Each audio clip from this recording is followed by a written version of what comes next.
Bonsoir à toutes et tous, bienvenue dans cette soirée, un live pour parler du droit du travail, pour parler de la loi travail. On est sur la page loi travail non merci. Vous pouvez également participer avec le hashtag OVDT pour On vous dit tout sur Twitter et puis évidemment commenter en bas de cette vidéo tout au long de ce live qui va durer 1h30 ensemble pour essayer de dépassionner le débat sur cette loi. Il y a un an, il y a eu une pétition qui a été signée par plus d'1 350 000 signataires contre la loi dite El Khomri, loi Macron 2, en tout cas la loi travail. Beaucoup des initiateurs de cette pétition, des initiatrices de cette pétition sont présentes et organisent cette soirée.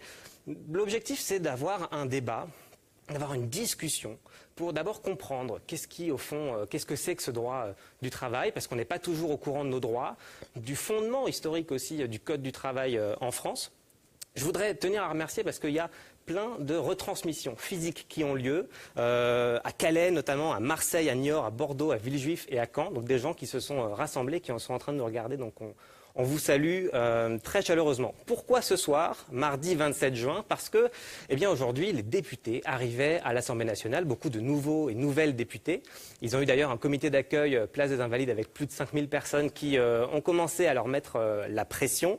Et puis parce que demain c'est le Conseil des ministres où sera présenté le projet d'habilitation de cette nouvelle loi travail XXL, dont on a un peu parlé. Il y a eu plusieurs fuites, mais en tout cas demain, on saura véritablement quel est le projet du gouvernement. Et donc, on voulait prendre le temps d'anticiper et de se former pour qu'on soit toutes et tous outillés. Parce que loitravail.lol, le site qu'on a lancé l'an dernier, a été un moment de pédagogie pour essayer de comprendre justement quel était le texte l'an dernier. Eh bien, on veut revenir là-dessus, élever le débat. Donc, participez sur Twitter, hashtag OVDT, hashtag loitravailXXL. En bas de cette vidéo sur Facebook, vos commentaires. Vous avez ici derrière moi Adrien, Ilyes, et vous avez aussi Raphaël qui lisent vos questions et vous allez pouvoir, elles seront posées à tous nos invités. On a près d'une vingtaine d'invités. J'ai été très long et je laisse la parole tout de suite à Caroline Dehaas et Florian Borg qui vont co-animer ce débat. On a 6 tables rondes et moi je reviendrai entre chacune des tables rondes. À tout à l'heure. Merci beaucoup Elliot. Bonsoir à toutes et tous. Bonsoir Florian. Bonsoir Caroline. J'espère que vous allez bien. On va donc passer un moment ensemble pour essayer de comprendre à la fois le contenu de ces ordonnances. On s'est dit qu'avant de parler des ordonnances à proprement parler, ça pouvait être intéressant de passer un peu de temps pour essayer de comprendre comment fonctionne aujourd'hui le Code du travail. On a donc 3 invités. Je vais vous les présenterai au moment où ils prendront la parole. Et je voudrais commencer par vous, Tatiana Sachs. Merci beaucoup d'être avec nous ce soir. Vous êtes donc enseignante-chercheuse à l'Université de Nanterre. Imaginons que je sois une martienne, je débarque ici de la planète Mars et je tombe sur un code du travail. Expliquez-moi ce que c'est en 3 minutes. Alors, le code du travail, contient les règles, un ensemble de règles qui s'appliquent aux relations de travail salariées. C'est ça qui est important, donc relation de travail salarié. Pourquoi des règles spécifiques pour le droit pour les relations salariées? Parce que le salarié se trouve dans une situation de subordination, de soumission à l'égard de l'employeur. Et c'est cette situation de subordination, de soumission qui a été prise en compte dès la fin du 19e siècle et surtout au début du 20e siècle. Le Code du travail, il est assez ancien en fait. Oui, le Code du travail est très ancien. Et pourquoi des règles spécifiques pour prendre en compte cette soumission?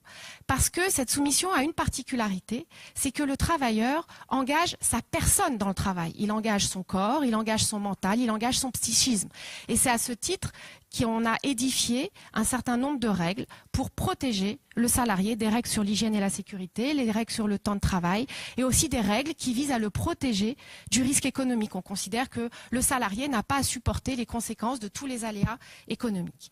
Et cette soumission, elle a une autre particularité. Ce n'est pas seulement que le salarié engage toute sa personnalité, c'est que cette soumission, elle est organisée par le droit. Elle est reconnue juridiquement. Et ça, c'est une spécificité assez forte. Je vais essayer de vous donner un exemple pour vous le faire sentir. C'est-à-dire que le droit reconnaît qu'il y a cette situation de subordination. Exactement. Le droit reconnaît cette subordination, l'organise et l'encadre. Et je vais vous donner 2 exemples pour vous montrer la spécificité. On considère en général que le consommateur est dans une situation d'inégalité économique à l'égard des vendeurs professionnels, mais c'est là une situation d'inégalité économique. Un vendeur ne peut pas imposer à un consommateur de consommer. Cette soumission donc n'est pas organisée par le droit, c'est une soumission économique, une dépendance économique, mais pas une soumission juridiquement organisée. Un autre exemple pour vous montrer la spécificité de la relation de travail salarié, les enfants sont soumis à l'autorité de leurs parents. Mais on considère que c'est pour la bonne cause, pour leur propre intérêt. Tandis que le salarié est soumis à l'employeur, à l'autorité, au pouvoir de l'employeur. Pourquoi? Pour que l'employeur puisse organiser la vie de l'entreprise. Ça n'est donc pas dans son propre intérêt, mais dans l'intérêt de l'entreprise ou de l'employeur. Et donc le Code du travail, il va essayer de rétablir un peu l'équilibre à partir de cette subordination qu'on constate? Exactement. Une des finalités, je dis bien une des finalités du Code, et peut-être la principale du Code du travail, c'est de rétablir l'équilibre, de participer au rétablissement de l'équilibre entre l'employeur et les salariés et la communauté des salariés. Mais je voudrais peut-être insister sur un point. Le droit du travail a certes une fonction sociale, une fonction de protection, mais cette fonction de protection ne s'oppose pas aux exigences de l'activité économique. Elle est même nécessaire à l'activité économique. Vous êtes en train d'expliquer que les règles pour protéger le salarié sont favorables à l'activité économique. Oui, et je vais vous donner deux exemples. Un premier exemple, les règles sur le contrat à durée déterminée. On sait, un contrat à durée déterminée ne peut pas être rompu avant l'échéance de son terme. Si on a conclu un contrat à durée déterminée pour 3 mois, ni l'employeur ni le salarié ne peuvent mettre fin à ce contrat avant les 3 mois, sauf exception. Mais des exceptions sont rares. Eh bien, cette règle, elle vise évidemment à protéger le salarié, qu'il sait qu'il se trouve engagé pour au moins 3 mois. Mais c'est aussi une règle qui est utile pour les employeurs, puisque les employeurs qui ont besoin de recruter pour un projet qui dure 3 mois savent qu'ils ont un salarié sur lequel ils peuvent compter 3 mois. Et lorsqu'il a été question de supprimer les CDD pour les remplacer par un contrat unique que l'on peut rompre à chaque moment, c'était un des projets de Nicolas Sarkozy en 2007. La première à s'y être opposée, c'était Mme Parizeau, qui a dit on a besoin... Qui était à l'époque présidente du MEDEF, le syndicat des patrons. Exactement. Mme Parizeau est allée défendre tout de suite la législation sur les CDD, et notamment les versants dits protecteurs pour les salariés. On voit bien qu'ils ont une fonction économique aussi, ces versants protecteurs.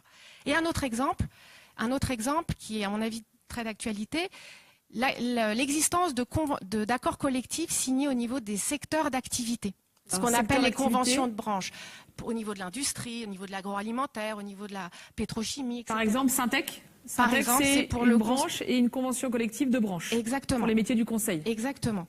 Eh bien, l'existence de ces conventions collectives, elle a évidemment une visée protectrice. Ça permettait, c'est justement un des aspects qui est attaqué, mais on reviendra sur ce point plus tard, ça permettait de garantir un minimum de droits pour les salariés, mais ça a aussi une vertu économique, puisque ça permet d'organiser la concurrence dans un secteur d'activité et d'éviter donc le dumping social.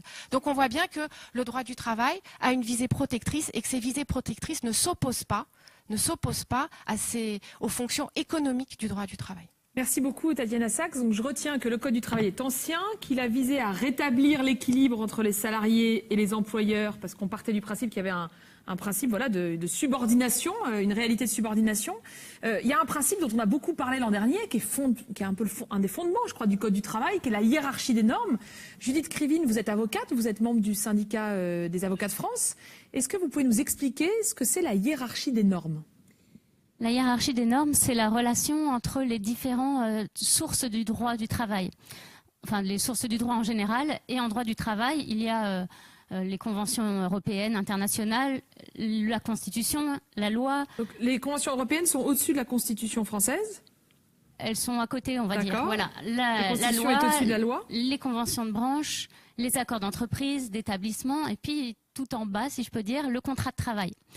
On avait pendant très longtemps un principe qu'on appelle le principe de faveur. Ce principe de faveur permettait de dire que lorsqu'un texte de niveau inférieur était plus favorable qu'un texte de niveau supérieur, alors ce texte-là primait.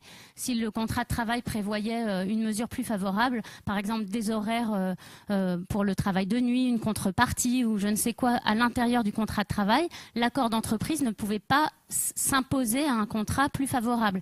La convention de branche s'imposait si elle était plus favorable que l'accord d'entreprise.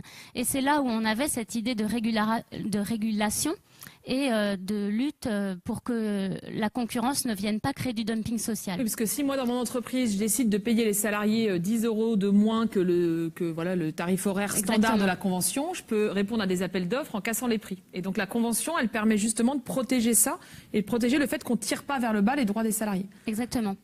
Et c'est pour ça qu'on a tous ces débats aujourd'hui sur l'accord d'entreprise, puisqu'on vient nous dire qu'on veut favoriser le dialogue social au niveau, au plus près des salariés avec les accords d'entreprise. Sauf qu'en fait, tout est fait depuis quelques années pour fausser ces négociations. Déjà, on n'a pas un rapport de force favorable, pour des raisons historiques d'ailleurs que je ne vais pas développer maintenant, mais on n'a pas un rapport de force favorable dans les entreprises. Les organisations syndicales ne sont pas assez puissantes, on dira, pas suffisamment soutenues non plus parfois par les salariés. Mais surtout, par exemple, la loi de sécurisation de l'emploi de 2013 est venue rendre beaucoup plus difficile l'accès aux informations. Négocier quand on n'a pas les informations, c'est très compliqué. Quand on nous dit... Pourquoi est-ce qu'elle a rendu plus difficile l'accès aux informations? Elle a rendu l'accès difficile en prévoyant des délais préfixes. Pendant très longtemps, les représentants du personnel, lorsqu'ils voulaient avoir des informations, l'employeur devait leur donner ces informations, leur donner un délai suffisant, etc.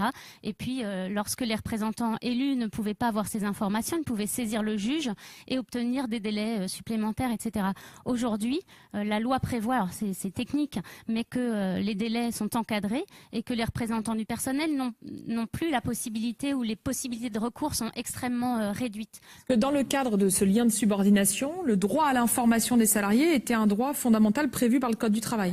L'article 8 du préambule de la Constitution de 1946 prévoit que les salariés participent à la définition, la détermination de leurs conditions de travail et à la gestion des entreprises par l'intermédiaire de leurs représentants.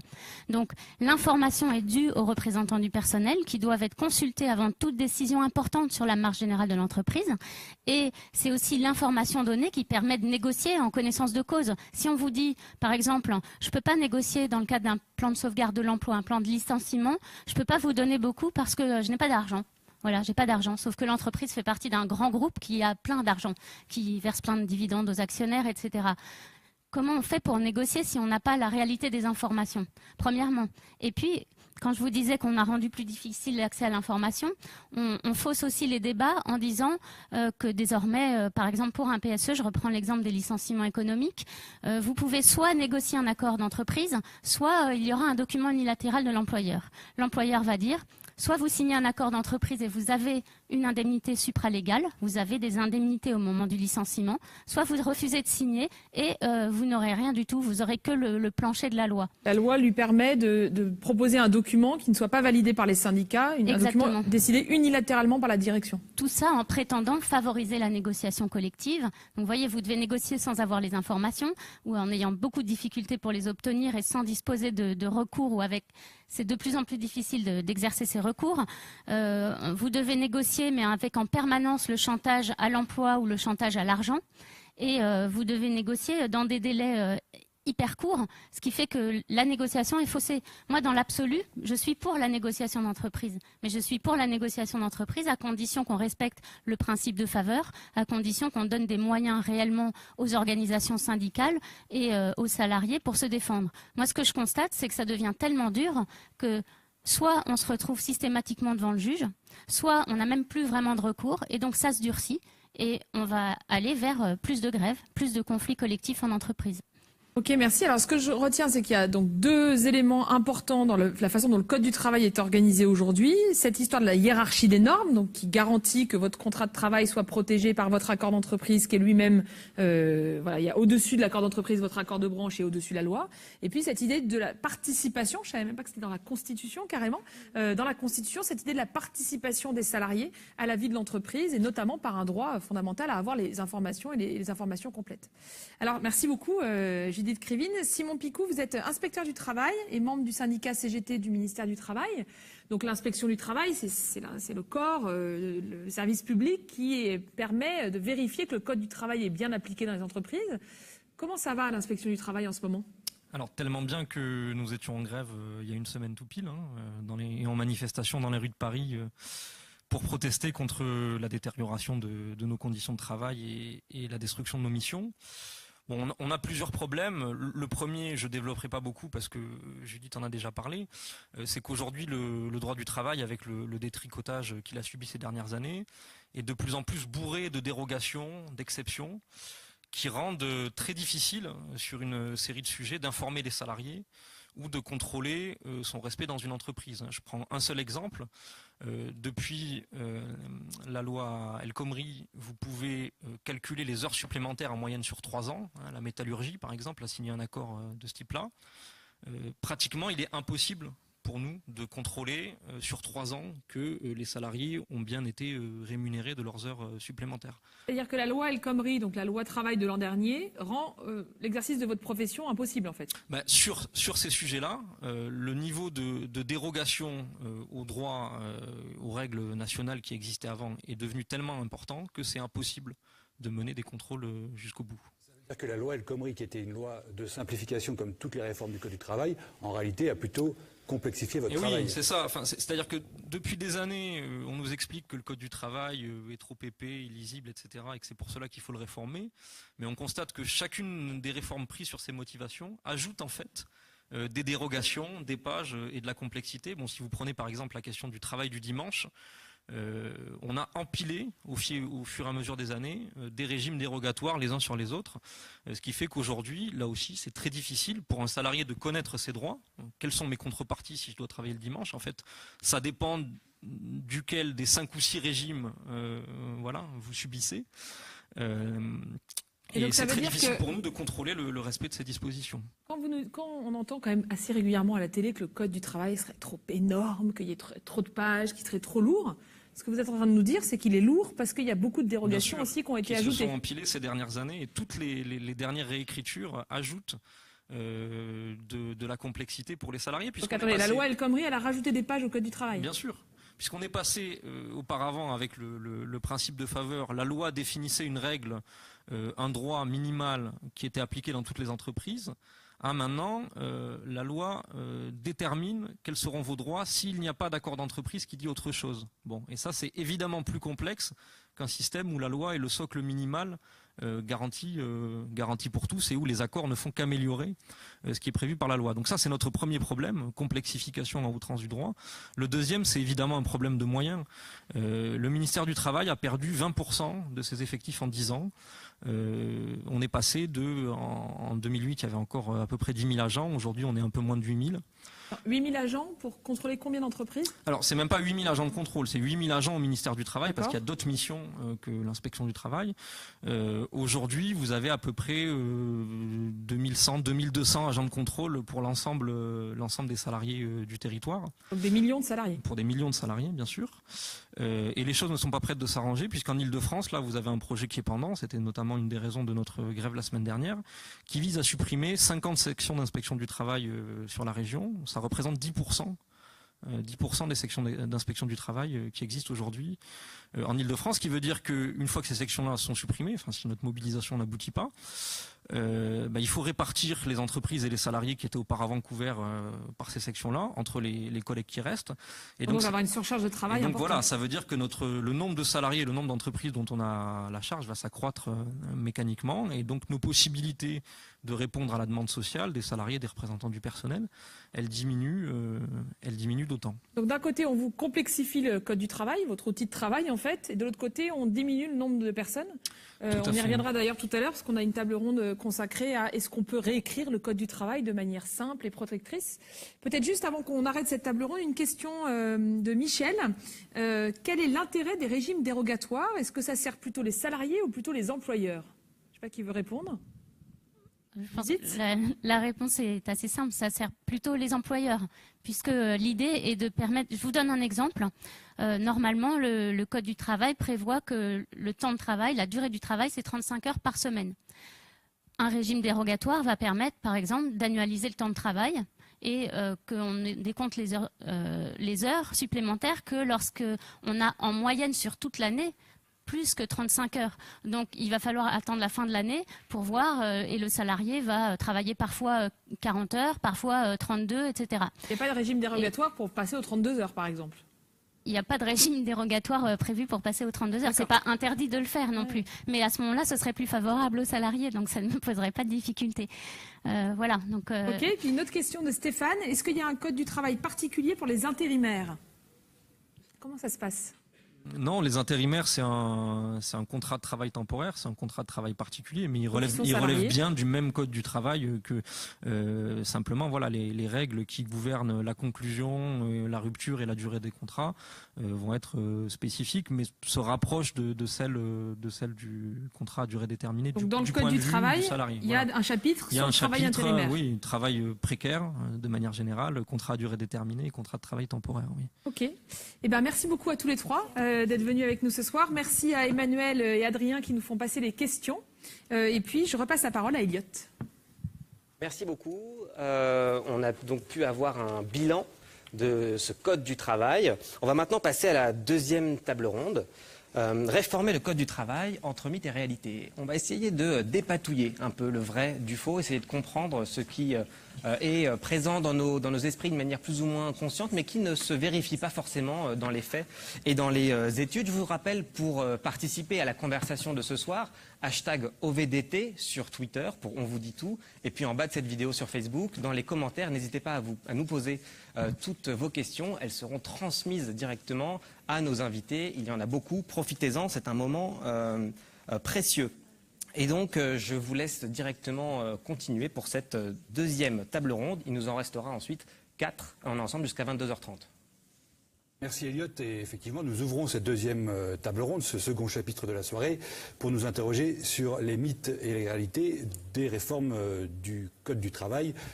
Systématiquement, lorsqu'il s'agit de réformer le droit du travail, on nous explique que le coût du travail est trop important, que le Code du travail serait un frein à l'emploi. Nous avons donc décidé d'avoir ici des experts peut-être, en tout cas des personnes qui ont travaillé sur ces freins et sur ces coûts du travail. Et d'abord un économiste, professeur de sciences économiques et sociales, Frédéric Farah, qui a justement travaillé sur le coût du travail. Et est-ce que le coût du travail est un frein à l'emploi ? Écoutez, alors tout d'abord, quand on présente cette question, on la présente de manière toujours biaisée, parce que présenter le coût du travail sans le rapporter à la productivité, ça ne veut pas dire grand-chose. C'est-à-dire, en gros, d'accord, une heure de travail coûte quelque chose, mais combien elle rapporte, combien un salarié par heure produit de richesse. Et quand on observe la France, peut-être qu'on peut trouver que le coût du travail a progressé, mais ce qui a progressé plus vite, c'est aussi la productivité. Alors, la productivité, qu'on soit bien clair. Donc la productivité, alors soit vous pouvez la calculer par tête, soit par horaire, c'est-à-dire par heure, c'est-à-dire en une heure ce qu'un individu produit comme richesse, c'est-à-dire si en une heure je produis pour 100 euros, 200 euros, 300 euros, que sais-je. Donc si vous voulez nous présenter le coût du travail comme étant la seule variable, eh bien à ce jeu-là, on trouvera toujours des pays où le coût du travail n'en finit pas d'être toujours plus bas, et alors on dira bah c'est pas assez, il faut toujours tendre par là. Et surtout qu'en Europe, on est caractérisé par une hétérogénéité considérable en termes de coût de travail. Et donc je pense que le problème ne se situe pas à ce niveau-là, d'autant plus qu'on a tendance tout le temps à regarder le travail comme un coût.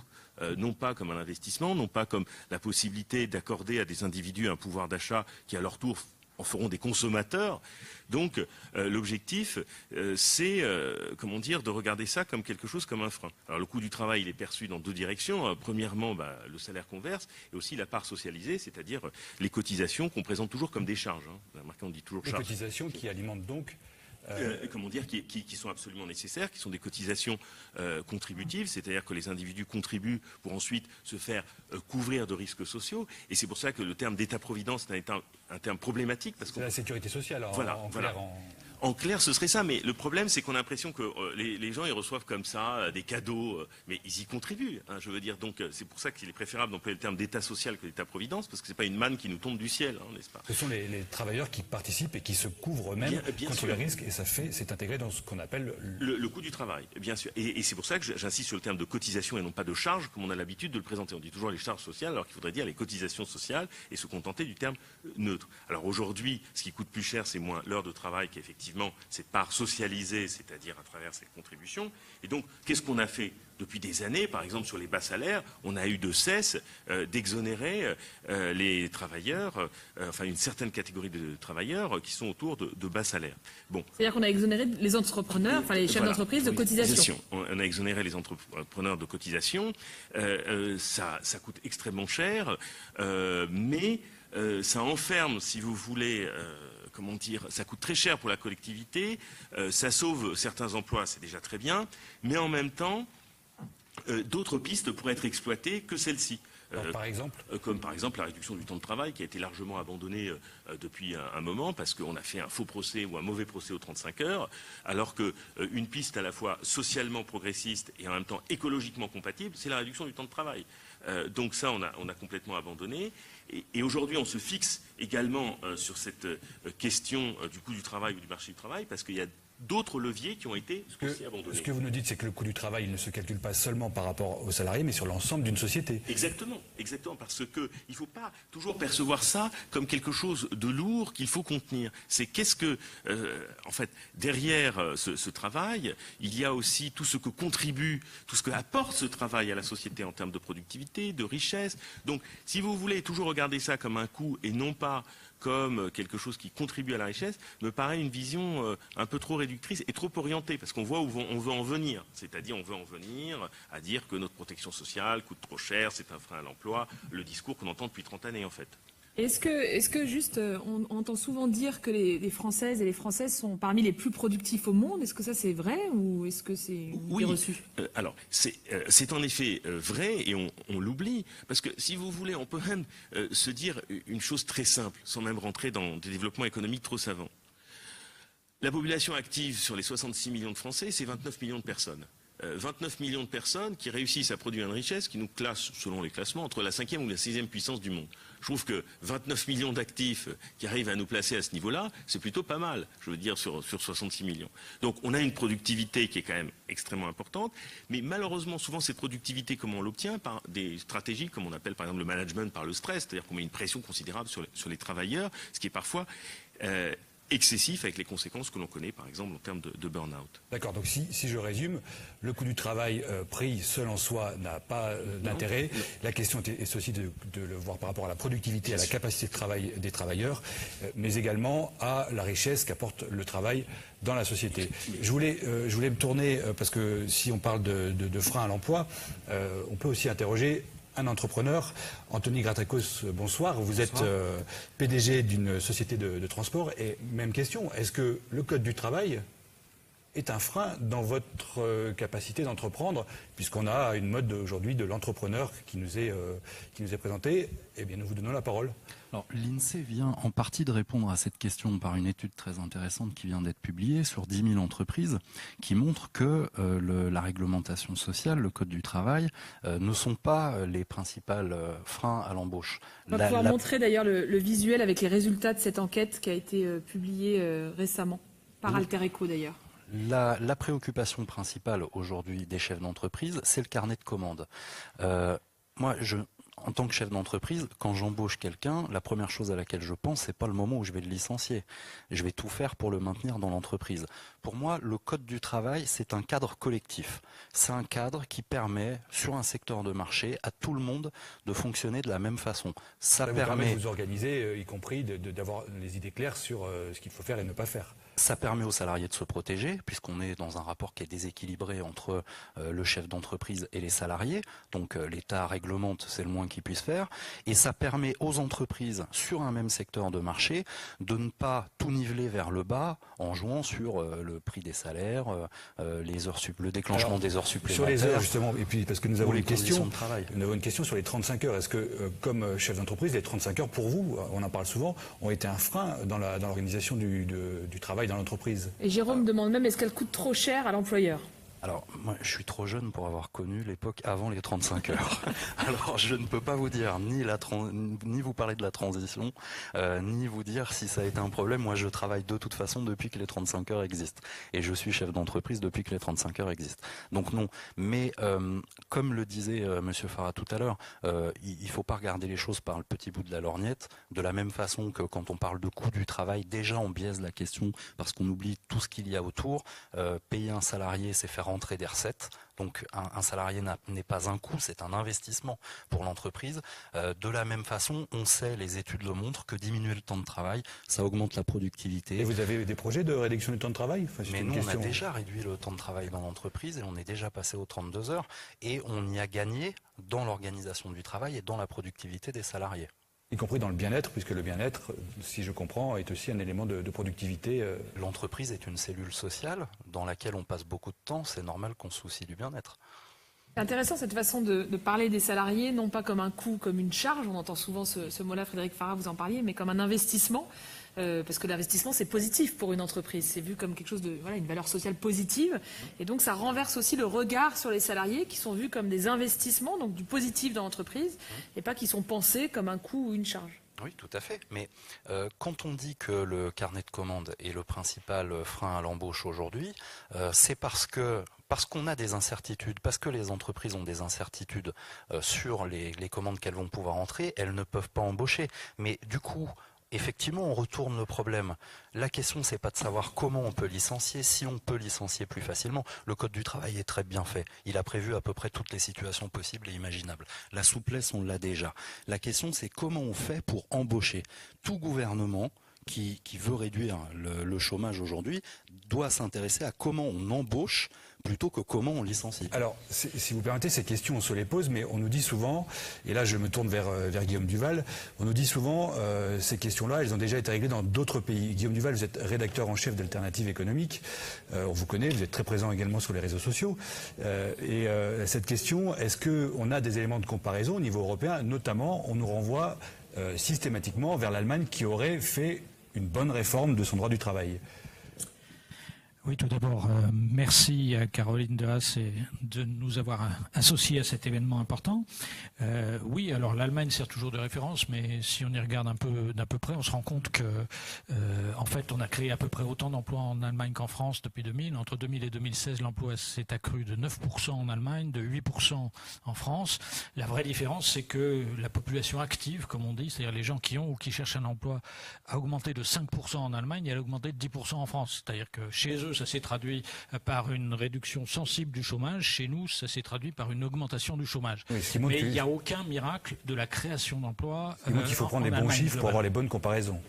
Et l'autre chose, c'est, puisqu'on parlait de productivité, effectivement, c'est un élément très important. Un Français qui a un emploi, il a produit l'an dernier 80 000 euros de richesse dans l'année. Un Allemand qui a un emploi, il a produit l'an dernier 72 000 euros de richesse dans l'année. Si on était aussi peu productif que les Allemands en France, on aurait 3 millions d'emplois en plus. Le problème, c'est que c'est vrai que cette baisse de la productivité en Allemagne est liée en grande partie aux réformes Hartz, donc qui ont consisté à réduire la durée d'indemnisation du chômage. Elle date de quand? Donc c'est entre 2000 et après 2003-2004. C'était un gouvernement social-démocrate et vert en Allemagne. Donc Monsieur Hartz était le responsable des ressources humaines de Volkswagen. Il avait fait un rapport avec des préconisations qui ont été reprises par le gouvernement, qui consistait essentiellement à raccourcir la durée d'indemnisation du chômage à 1 an. Elle était à 2 ans comme chez nous auparavant, et d'autre part a beaucoup développé ce qu'on appelle en Allemagne les mini-jobs. Donc quand on gagne moins de 450 € en Allemagne, on ne paye pas de cotisation sociale, mais à la fin, on n'a pas non plus de retraite, par exemple. Hein. Et donc c'est surtout ces emplois-là qui se sont développés. Ça fait 7 millions de personnes aujourd'hui. La conséquence, c'est donc la précarité. Oui, donc on a beaucoup développé comme ça les petits boulots mal payés. Ça a consisté essentiellement en Allemagne à faire rentrer massivement les femmes sur le marché du travail allemand, où elles étaient beaucoup moins nombreuses avant que les Françaises. C'était le règne du KKK, donc Kinderküche, Kirche. Les femmes, la place des femmes, c'était les enfants, la cuisine, l'église. Donc l'Allemagne est rentrée dans une phase où, beaucoup plus tardivement que nous, où les femmes sont entrées sur le marché du travail, mais elles y sont rentrées de manière très inégalitaire. Si vous voulez, un homme allemand qui a un emploi aujourd'hui, il travaille en moyenne 1 heure de plus qu'un homme français qui a un emploi, mais une femme allemande qui a un emploi, aujourd'hui, elle travaille 3 heures de moins qu'une femme française qui a un emploi.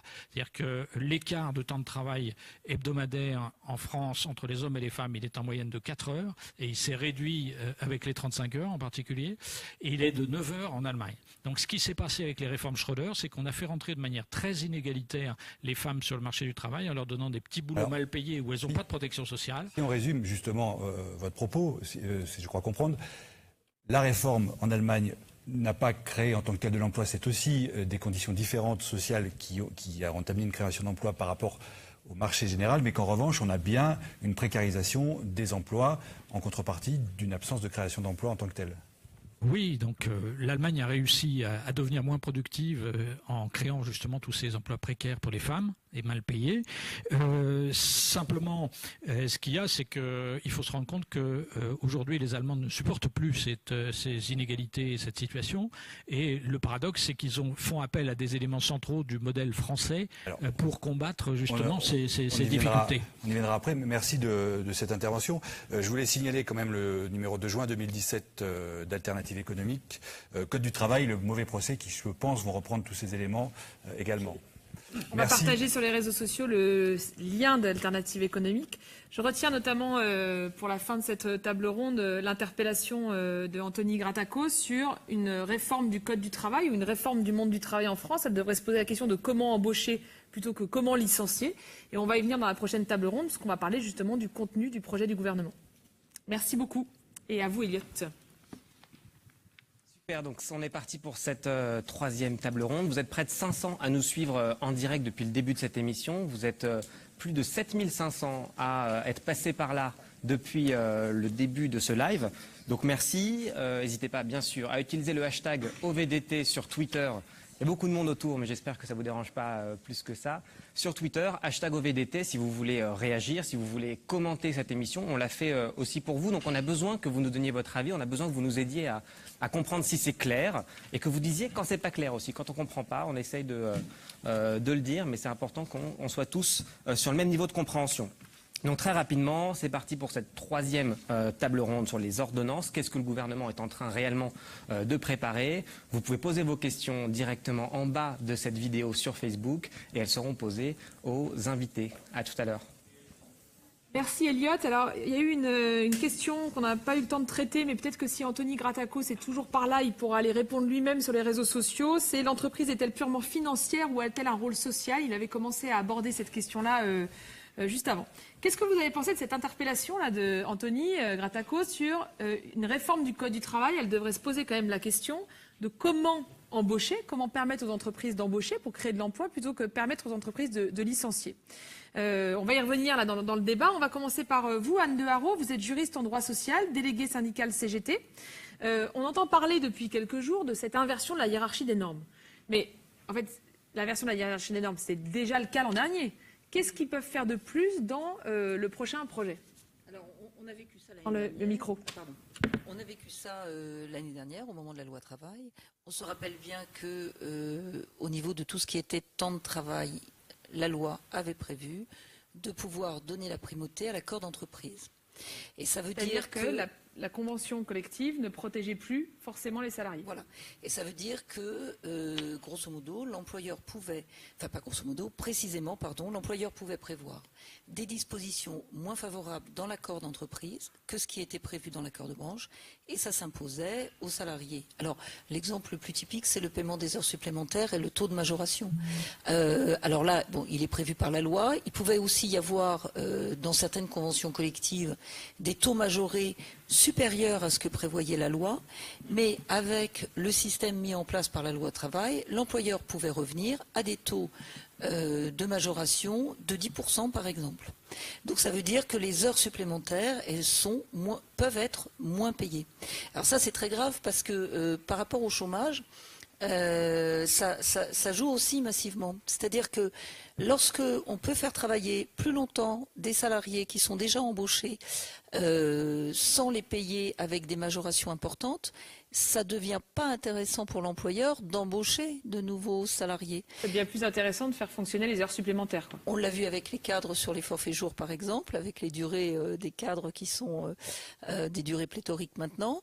Et donc, on voit bien que la durée du travail, elle a un effet direct, et les majorations d'heures supplémentaires ont un effet direct aussi sur le coût du travail et donc sur l'embauche. Et donc, indirectement, évidemment, sur le chômage. Et donc ça, c'était l'année dernière, sur les heures supplémentaires. C'était l'année dernière, c'était tout le temps de travail. Est-ce qu'ils vont continuer? On peut encore inverser la hiérarchie des normes sur d'autres choses? Alors, il faudrait presque même parler de perversion plutôt que d'inversion de la hiérarchie des normes, à mon avis, parce que là, on rentre vraiment maintenant dans un système un peu affolant. Alors, ils avaient prévu, ils prévoient dans la version qu'on a pu voir, parce qu'on saura la vérité demain. On connaîtra une première vérité sur les ordonnances et sur la loi d'habilitation demain, puisque la ministre du Travail va présenter le texte demain. Il faudra quand même être vigilant aussi sur ce qui se passe au Parlement, parce qu'il y a des amendements possibles pour aggraver les choses. Mais ce qui est prévu, c'est que le niveau de la branche ne va plus s'imposer, sauf peut-être dans 6 domaines. Alors, il y avait les 6 domaines salaire, égalité homme-femme, pénibilité, prévoyance, formation et classification, qui étaient des domaines, normalement, où il n'était pas possible de déroger défavorablement. Sauf que là, manifestement, dans ce qui est prévu, l'employeur pourra, au niveau de l'entreprise, prévoir des dérogations qui aggraveront la situation des salariés et des droits des salariés. Ça veut dire dans ces 6 domaines-là. Oui. Et donc, ça veut dire qu'on pourra, on va devenir plus pauvre. Je prends un exemple, par exemple, la prime d'ancienneté. La prime d'ancienneté, elle est souvent prévue au niveau des accords de branche et elle est souvent calculée sur le salaire minima. C'est le salaire qui accompagne les classifications. Classification, c'est ce qui permet notamment d'avoir une progression de carrière. Une progression de carrière d'un échelon à l'autre en fonction de votre ancienneté, de vos compétences et de votre poste. Quoi. Voilà, et on trouve ça dans les conventions collectives de branche. Et c'est très important parce que ça structure et ça organise les progressions de carrière et le travail. Et pour les primes d'ancienneté, très souvent elles sont calculées donc sur ces minima. Sauf que si on peut les baisser dans un accord d'entreprise, ça veut dire qu'on peut modifier la prime, le niveau, la valeur de la prime d'ancienneté. Et donc ça peut devenir différent d'une entreprise à l'autre. Ça reboucle avec ce qu'on disait tout à l'heure sur le dumping social. Ça va faire 2 choses. Ça veut dire que ça va être différent. Il y aura plus de secteurs. Les salariés pourront être traités différemment d'une entreprise à l'autre, mais en plus ils pourront être appauvris. Donc, et on va vers ça. Donc on risque d'être tous traités différemment et tous traités différemment de façon plus défavorable. Et donc on va s'appauvrir. Nos enfants vont s'appauvrir aussi. Ok, ça commence bien cette table ronde sur ce projet du gouvernement. David Van der Vlist, vous êtes avocat en droit du travail, vous êtes membre du syndicat des avocats de France. Je voulais vous faire réagir sur ce qu'on entend souvent sur la question de la fin du CDI. On va y revenir dans un instant, mais avant on a une question de Lynn, une internaute, qui nous demande est-ce qu'on connaît vraiment le contenu de la future loi ou est-ce qu'elle est encore cachée ? Alors, on ne connaît pas exactement le contenu de la future loi, mais on a des indices qui sont assez solides. Les indices qu'on a, c'est d'abord toutes les versions du projet de loi d'habilitation confitée, qui ouvrent les champs dans lesquels le gouvernement va pouvoir intervenir. Et donc on est d'accord qu'un projet d'habilitation, ça veut dire que le gouvernement dit au Parlement, donc notamment à l'Assemblée nationale et au Sénat, donnez-moi l'autorisation de légiférer sur tel domaine. Mais en fait, on ne sait pas vraiment ce qu'ils vont faire dans les domaines. Donc il y a déjà ça, mais on voit ce à quoi on parle. On voit les revendications qui sont portées par le MEDEF dans un certain nombre de domaines, donc on a une idée à travers ça. Et deuxièmement, il y a un autre document qui a fuité, qui est très intéressant, c'est le document publié par Libération, où en fait là c'est directement les consignes données par la ministre disant au cabinet, moi je veux mettre ça dans le projet de loi, au final, la loi qui sera l'ordonnance elle-même, et il faut que vous rédigiez en fonction de ça la loi d'habilitation. Et là on a directement ce que veut faire le gouvernement. On a une bonne idée du projet à travers ça. Ça ne veut pas dire que ça ne peut pas bouger, mais on a une idée à travers ça de ce que veut faire le gouvernement. Et alors, une dernière question avant de passer au CDI. Il y a Marie-Jeanne qui pose en droit, est-ce que les ordonnances peuvent modifier au fond des textes de loi antérieurs ? Oui. Le principe, c'est qu'une ordonnance, c'est le Parlement qui donne pouvoir au gouvernement de modifier la loi. Le Parlement la publie, ça s'applique immédiatement, ça a une valeur réglementaire, mais ça modifie quand même l'état du droit antérieur, jusqu'au moment où le Parlement ratifie l'ordonnance, et là, ça devient une loi tout ce qu'il y a de plus classique. Donc par exemple, le gouvernement est autorisé par le Parlement à prendre des ordonnances. Il prend une ordonnance qui dit maintenant, les heures supplémentaires, ça sera 10% maximum pour tout le monde. Ça s'applique immédiatement, d'accord ? Et au bout de 6 mois, 8 mois, 9 mois ou 1 an, si le Parlement ne ratifie pas, la loi redevient comme avant. Si le Parlement ratifie, c'est validé. C'est ça. D'accord. Alors, on entend pas mal dans le débat, David Van der Vlist, parler de la fin du CDI. C'est pas un peu caricatural quand même, parce que le CDI va rester quand même dans la loi. Alors, c'est à la fois caricatural et en même temps, ça veut dire un certain nombre de choses qui sont dans ce projet. C'est faux de dire dans l'absolu que c'est la fin du CDI, mais en même temps, c'est vrai qu'il y aura des attaques considérables contre le CDI. Et je vais en citer deux principales. Il y en a beaucoup d'autres, mais je pense qu'on n'a pas le temps de les voir toutes. Je vais insister sur deux principales. La première, c'est la question des barèmes. Et la deuxième, c'est toute la question de la négociation du motif de licenciement et du contrat de chantier. D'abord, sur les barèmes. Le principe de base du droit, pas seulement du droit du travail, du droit de la responsabilité partout, c'est finalement l'article 1240 du Code civil, que tous les juristes connaissent, qui dit que pas du Code du travail, hein. du Code civil de 1804. Vous voyez, on dit que le Code du travail est vieux, il y a encore plus vieux, il y a le Code civil qui a 100 ans de plus. Le Code civil qui vous dit que tout fait quelconque de l'homme qui cause à autrui un dommage oblige celui par la faute duquel il est arrivé à le réparer. Et ça veut dire quoi? Ça veut dire que vous marchez dans la rue et un scooter passe et vous renverse. Là, il y a un scooter qui vous a renversé. Vous avez un préjudice, vous avez peut-être cassé quelque chose, vous êtes artiste peintre, vous avez votre main qui est foutue, vous ne pouvez plus travailler. À partir de là, la personne qui est l'auteur du dommage doit le réparer en intégralité et compenser, y compris votre perte de revenus, le fait que vous n'allez plus être en mesure de travailler et qu'il va falloir compenser cette perte de revenus. Ça, c'est le principe de base de la responsabilité. En droit du travail, ça s'applique comme ailleurs avec une petite nuance. La petite nuance, c'est qu'on a, pour toute entreprise qui a plus de 10 salariés, lorsqu'on licencie un salarié qui a plus de 2 ans d'ancienneté, on a obligation de lui verser 6 mois minimum quand le licenciement est injustifié. C'est-à-dire que si un chef d'entreprise licencie de manière illégale quelqu'un, donc fraude en fait, en réalité, oui, il peut être condamné à verser jusqu'à 6 mois de salaire à la personne. Non, c'est l'inverse.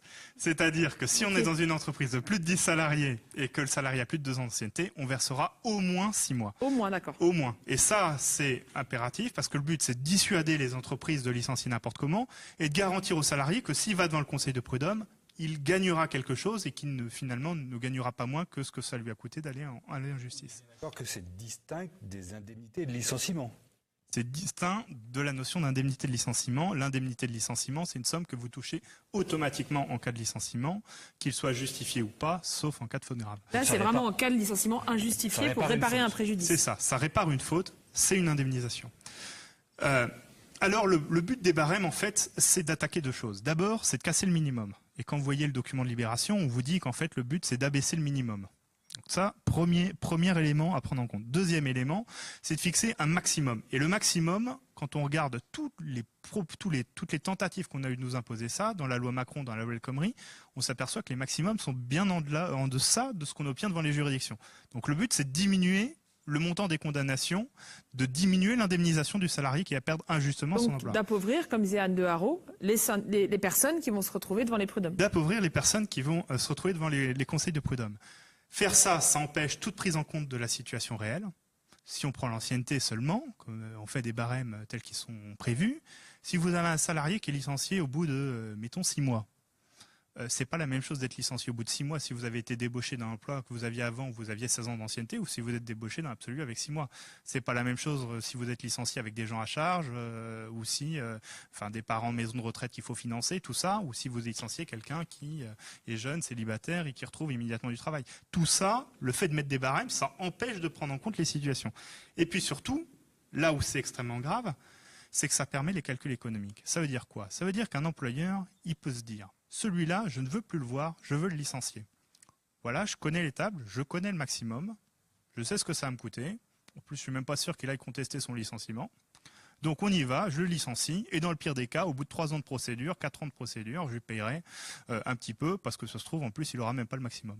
Peut-être juste, David, parce que David Van Davis, il n'y a pas uniquement cette question du plafonnement des indemnités prud'homales dans ce projet de loi, il y a aussi la possibilité de changer même quasiment la nature du CDI, notamment avec les conditions de licenciement, non? Oui, alors ça, j'y viens tout de suite. Il y a juste une toute petite précision que je voudrais faire sur le point d'avant. C'est qu'il y a une enquête de l'INSEE qui est sortie là au mois de juin 2017, qui est basée sur 10 000 employeurs. On en a parlé tout à l'heure, on a montré les résultats qui montraient que les employeurs... Vous avez vu les résultats et vous voyez qu'il n'y a que 12% des employeurs qui disent que le montant des condamnations en cas de licenciement injustifié est une entrave à l'embauche. Ce qui montre que c'est... On peut peut-être repartager le visuel sur les réseaux sociaux, il venait du Twitter d'Alter Echo. Bon, mais très bien. Alors, la deuxième... Rapidement, oui, sur la deuxième chose, et notamment, il y a une question de Marion. Si le CDI devient précaire, pourra-t-on encore faire un emprunt pour acheter une maison? Ça va dépendre de la pratique des banques, mais bien évidemment que ça va nuire aux salariés. La précarité va jouer contre le salarié. Alors la deuxième attaque, j'y viens rapidement. Dans le projet de libération, vous aviez vraiment la volonté de précariser tout le CDI en faisant qu'on pouvait négocier sur le principe même du motif de la rupture, dire il y aura des motifs prédéterminés dans l'accord où automatiquement le licenciement sera justifié, vous ne pourrez plus rien contester. Là, semble-t-il, le gouvernement cherche à revenir à ça par une porte détournée, parce qu'ils se sont aperçus que c'était un peu explosif. Et la porte détournée, c'est la généralisation du contrat de chantier. Le contrat de chantier... Contrat de projet, non? C'est contrat de chantier, il y a deux... Ils vous expliquent qu'ils vont faire le contrat de projet, qui est une généralisation du contrat de chantier. Le contrat de chantier, c'est le CDI de chantier. C'est un CDI, mais en fait, ça n'a rien d'un CDI, ça a tout d'un CDD. C'est-à-dire qu'il est conclu pour une tâche déterminée. À partir de là, une fois que la tâche est finie, il peut être rompu automatiquement par l'employeur sans contestation du motif de licenciement. Et sans indemnité de précarité. Et sans indemnité de précarité. Donc en fait, ça a tout d'un CDD, sauf que c'est moins protecteur qu'un CDD. C'est-à-dire que vous n'avez pas de durée minimale du CDI de chantier. Un CDD, vous avez une durée minimale, donc si c'est fini avant, on vous paye quand même, vous continuez à travailler. Donc vous n'avez pas cette protection-là. Vous n'avez pas d'indemnité de précarité. Vous n'avez pas de durée maximale, c'est-à-dire que le chantier peut durer 10 ans, 9 ans, 7 ans, vous ne savez pas. Et surtout, vous n'avez pas, l'employeur peut le rompre même sans faute grave. Un CDD, il faut une faute grave pour pouvoir le rompre. Donc vous voyez, c'est un CDI qui est moins protecteur qu'un CDD et qui a durée déterminée. Et c'est là, je trouve que c'est vraiment un travail d'artiste face auquel on est. C'est-à-dire qu'on arrive à vous faire un truc qui s'appelle CDI, mais qui est moins protecteur qu'un CDD, qui va permettre au gouvernement de se vanter derrière en disant « Regardez, j'ai étendu le nombre de CDI et j'ai fait diminuer le nombre de CDD ». Ok, merci. C'est assez flippant quand même de se dire qu'on va rentrer dans une zone qui était déjà assez existante, notamment pour les plus jeunes, mais une zone généralisée de précarité. Michel posait une question très rapidement. Je pense que la réponse est non, mais est-ce que si le plafonnement du licenciement en cas de licenciement abusif est adopté, est-ce qu'il s'applique aux contentieux déjà en cours? En principe, non. D'accord. Normalement, les contentieux en cours sont sous l'ancienne version. Non, et je pense que ça poserait un problème de constitutionnalité si c'est appliqué aux contentieux en cours. Donc, ok. Et la Constitution, dans la hiérarchie des normes, est encore au-dessus de la loi. Fort heureusement. Okay. Merci beaucoup David Van der Wilst. Je rappelle que sur le fil Twitter du syndicat des avocats de France, qu'on peut aussi partager sur les réseaux sociaux, il y a un certain nombre de vidéos qui décryptent aussi de manière extrêmement pédagogique, avec un peu plus de temps, l'ensemble des mesures contenues dans ce projet d'ordonnance. Alors Cyril Volmark, bonsoir, merci d'être avec nous ce soir. Vous êt professeur de droit à Paris 10 Nanterre. Dans ce projet de loi d'habilitation, on a l'impression qu'ils nous remettent par la fenêtre tout un tas de trucs qui avaient disparu l'année dernière suite à notre mobilisation et à la mobilisation de toutes les organisations syndicales, de nombreuses organisations syndicales, et notamment sur les licenciements économiques. Est-ce que vous pouvez nous en dire un mot ? Oui, en effet, c'est exactement ça. La mobilisation a écarté un certain nombre de règles très nocives sur les licenciements pour motif économique, et on les voit réapparaître là dans le projet. L'un des exemples, je crois, les plus emblématiques, c'est sur l'appréciation des difficultés économiques dans le groupe. Alors, je m'explique, la question est simple. Dans un groupe, pour savoir s'il y a un problème économique, est-ce qu'on regarde les difficultés au niveau de la filiale française ou au niveau du groupe tout entier? Aujourd'hui, pour l'instant, et grâce à la mobilisation notamment, l'appréciation des difficultés, elle se fait au niveau du groupe tout entier. Donc un groupe prospère mais qui a une filiale en difficulté ne peut pas licencier dans la filiale. Okay. Et ben c'est sur ce point que le projet entend revenir. Et pour prendre un autre exemple, c'est l'exemple de Whirlpool. Whirlpool, c'est exactement ça. On a un groupe très prospère et une filiale qu'on veut fermer en France parce qu'elle est déficitaire. Et est-ce que les licenciements seront valables ou pas? Ça dépend de cette appréciation-là. Et en plus, il y a quand même la possibilité aujourd'hui, je ne suis pas une spécialiste en évasion fiscale, mais les entreprises, elles peuvent organiser quand même la faillite de leur filiale. Bien sûr.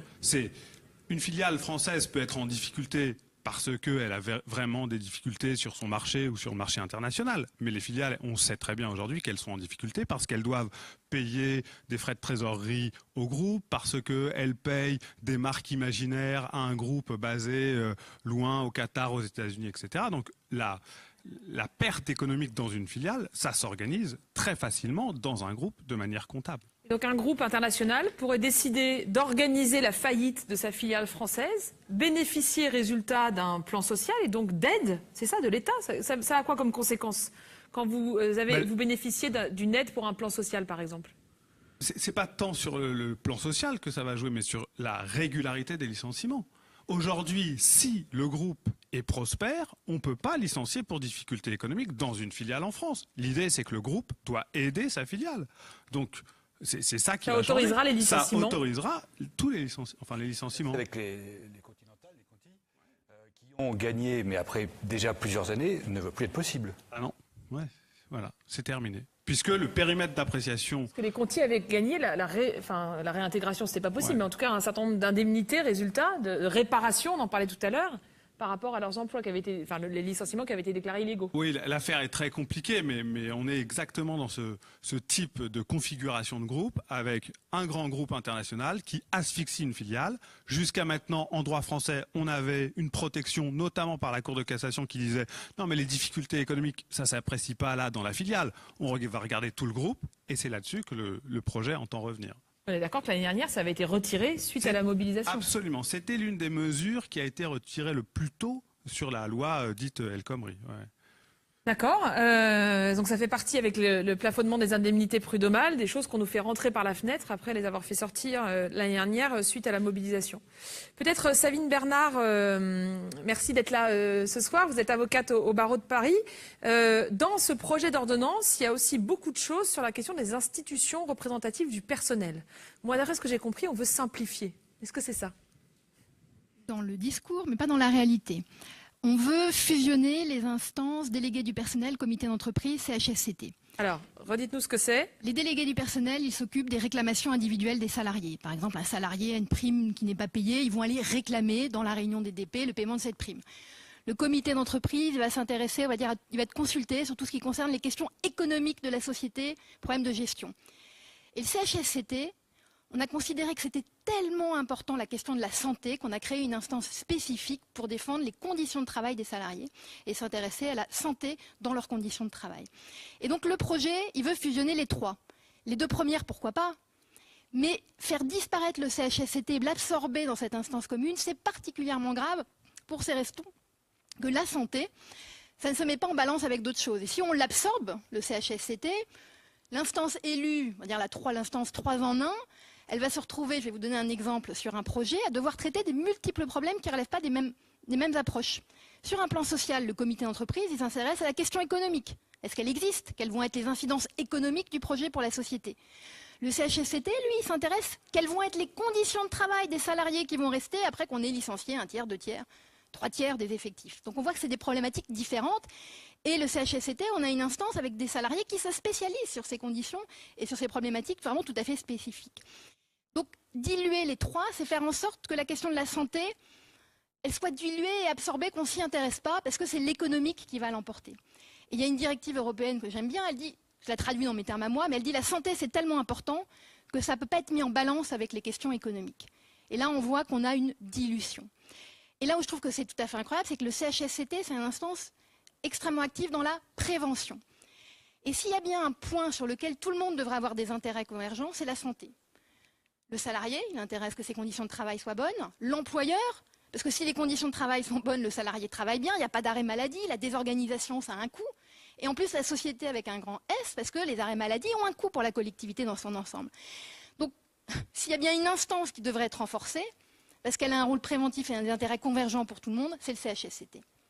Et donc là, ce que vous dites, c'est qu'en fusionnant ces instances-là, on va avoir donc des représentants du personnel qui vont être moins spécialisés, moins formés, donc moins en capacité de défendre les droits. Et puis on va à un moment ou à un autre devoir trancher. Ça me rappelle un peu le débat qu'on avait eu au moment de la loi Rebsamen, où ils avaient fusionné plein de négociations.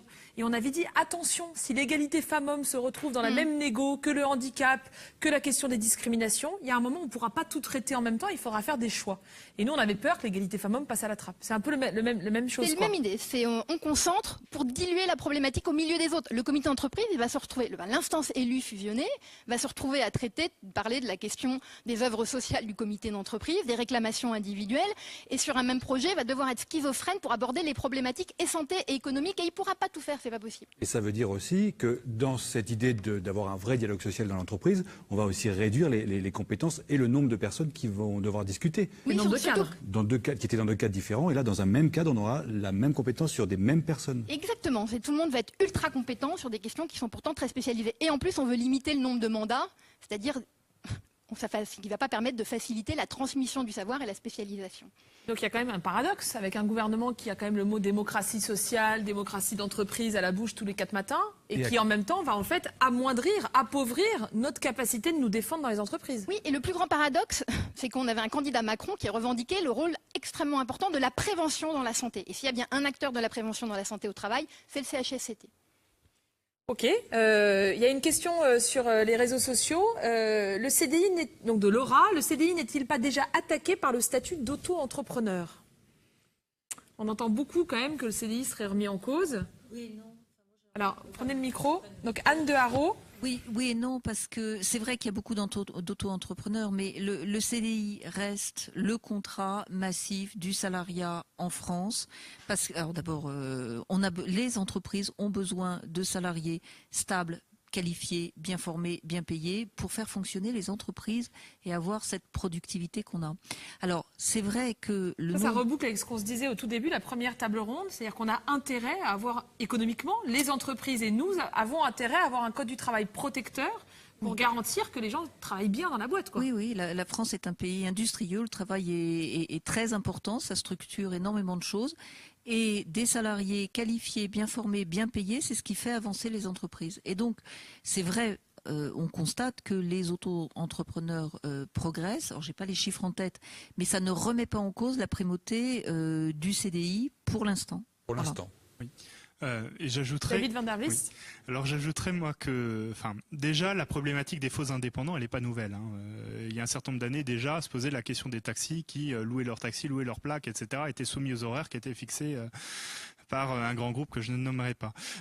Mais donc c'est pas une problématique nouvelle. Mais après la question, c'est il y a le droit du travail et il y a le fait de le faire respecter. Aujourd'hui, il y a énormément de faux indépendants qui ont des statuts d'auto-entrepreneurs.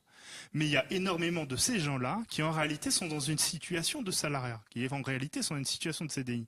Si aujourd'hui ils agissent, ils saisissent les conseils de prud'homme, un certain nombre d'entre eux pourront faire constater qu'il y a un contrat de travail, obtenir le paiement des salaires, obtenir une indemnisation en cas de rupture, etc. etc. Là, on est dans un schéma différent parce que là, on est en train de dire on va casser tout le CDI pour faire en sorte que la situation de précarité soit ouverte, elle soit étendue à tout le monde, sans possibilité de faire juger que les ruptures, que toute cette précarité est abusive. Est-ce que vous êtes, quel est votre regard là sur le texte qui nous prépare demain? Est-ce que vous diriez, en tant qu'avocat ou avocate par exemple, que ça va aggraver les conditions de travail des salariés? Est-ce que ça va rendre votre travail plus difficile? En même temps, vous aurez peut-être plus de boulot, mais est-ce que ça va rendre votre travail plus difficile dans les entreprises? Quel est votre regard, vous, d'avocat, sur le projet d'habilitation qui est présenté demain au Conseil des ministres? Moi, à mon sens, c'est une rupture assez fondamentale et ça revient sur des choses qui sont très anciennes, qui datent de la Libération. Et je pense qu'on est dans un des textes, s'il est tel qu'on le voit à la fin, qui sera probablement une des plus grandes remises en cause du droit du travail depuis la Libération. Après, est-ce que ça vous mâchez pas vos mots quand même. Oui, non. Bascule. C'est une bascule. Après, est-ce que ça facilitera notre travail? Oui ou non, il y a des salariés qui vont vouloir se battre, mais si derrière toute contestation est vouée à l'échec parce que certaines portes seront définitivement fermées, effectivement, ça va rendre les choses plus compliquées. Pour autant, est-ce qu'on va continuer à se battre? Oui, et il va falloir ouvrir des fenêtres, passer par la cheminée, ou je ne sais pas par où on va passer, mais l'objectif, c'est effectivement d'arriver à trouver de nouvelles voies si des portes se ferment. Est-ce qu'on peut dire qu'en fait, avec cette nouvelle version du Code du travail, ce principe de soumission est complètement oublié et la base sur laquelle avait été construit le Code du travail, qui avait une inégalité fondamentale dans le monde de l'entreprise, est oubliée et met au final l'entrepreneur et le salarié quasiment à égalité, je mets des guillemets, et donc va vraiment s'exercer en défaveur du salarié? Je pense qu'on est même dans une optique complètement inverse. C'est-à-dire que le droit du travail s'est construit sur l'idée qu'il fallait protéger la partie faible.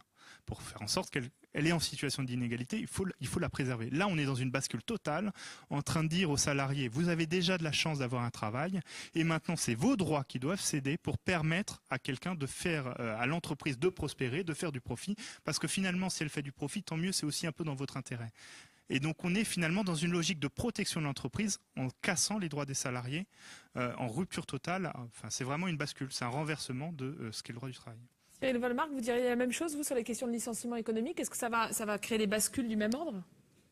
Il y a différentes choses sur le licenciement pour motif économique. Il y a aussi la question du reclassement qui, aujourd'hui, c'est un filet de sécurité. Pour un salarié qui est licencié pour motif économique, l'employeur doit rechercher un reclassement dans l'entreprise. C'est relié même au droit constitutionnel à l'emploi. Si on doit être reclassé, enfin si l'employeur doit rechercher le reclassement, c'est parce qu'il y a un droit constitutionnel à l'emploi. Et ce droit au reclassement, j'ai pas eu le temps d'en parler, mais celui-là aussi, il est attaqué par des petites mesures, mais des mesures, incisives. Le travail d'artiste, disait oui, David Van der List. Oui, travail d'artiste, parce qu'aujourd'hui, l'employeur doit proposer des mesures concrètes, précises, individuelles de reclassement. En fait, ça veut dire que dans les DRH, on doit faire attention à ce que ce salarié, est-ce qu'il va aller sur ce poste ou sur un autre poste, etc. Aujourd'hui, dans le projet actuel, il n'y a plus de mesures précises, individualisées, concrètes. On pourra passer par une liste générale publiée sur l'intranet. En gros, c'est la remise en cause par une toute petite mesure de ce filet de sécurité qui a été patiemment quand même tissé par la Cour de cassation. Merci beaucoup à toutes et tous. On va devoir s'arrêter pour continuer. Merci beaucoup d'être venus. Et puis je laisse la parole à nouveau à Elliot.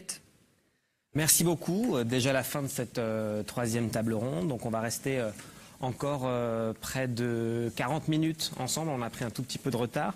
Mais avant d'attaquer la mi-parcours, la mi-temps avec un focus sur la liberté de la presse, on a le plaisir d'accueillir Jean Massier, qui anime depuis 2 ans la chaîne YouTube Acropolis, qui décrypte l'actualité politique. Oui, c'est ça. Encore cet après-midi, tu as passé 3 heures en live à commenter l'élection du nouveau président de l'Assemblée nationale. Donc au cœur de l'activité parlementaire, c'est exactement notre rôle de rendre accessible tout le travail des parlementaires, notamment aux jeunes sur Internet. Voilà. Et donc toi, en fait, l'absence de débat au Parlement, c'est un problème pour toi? Carrément.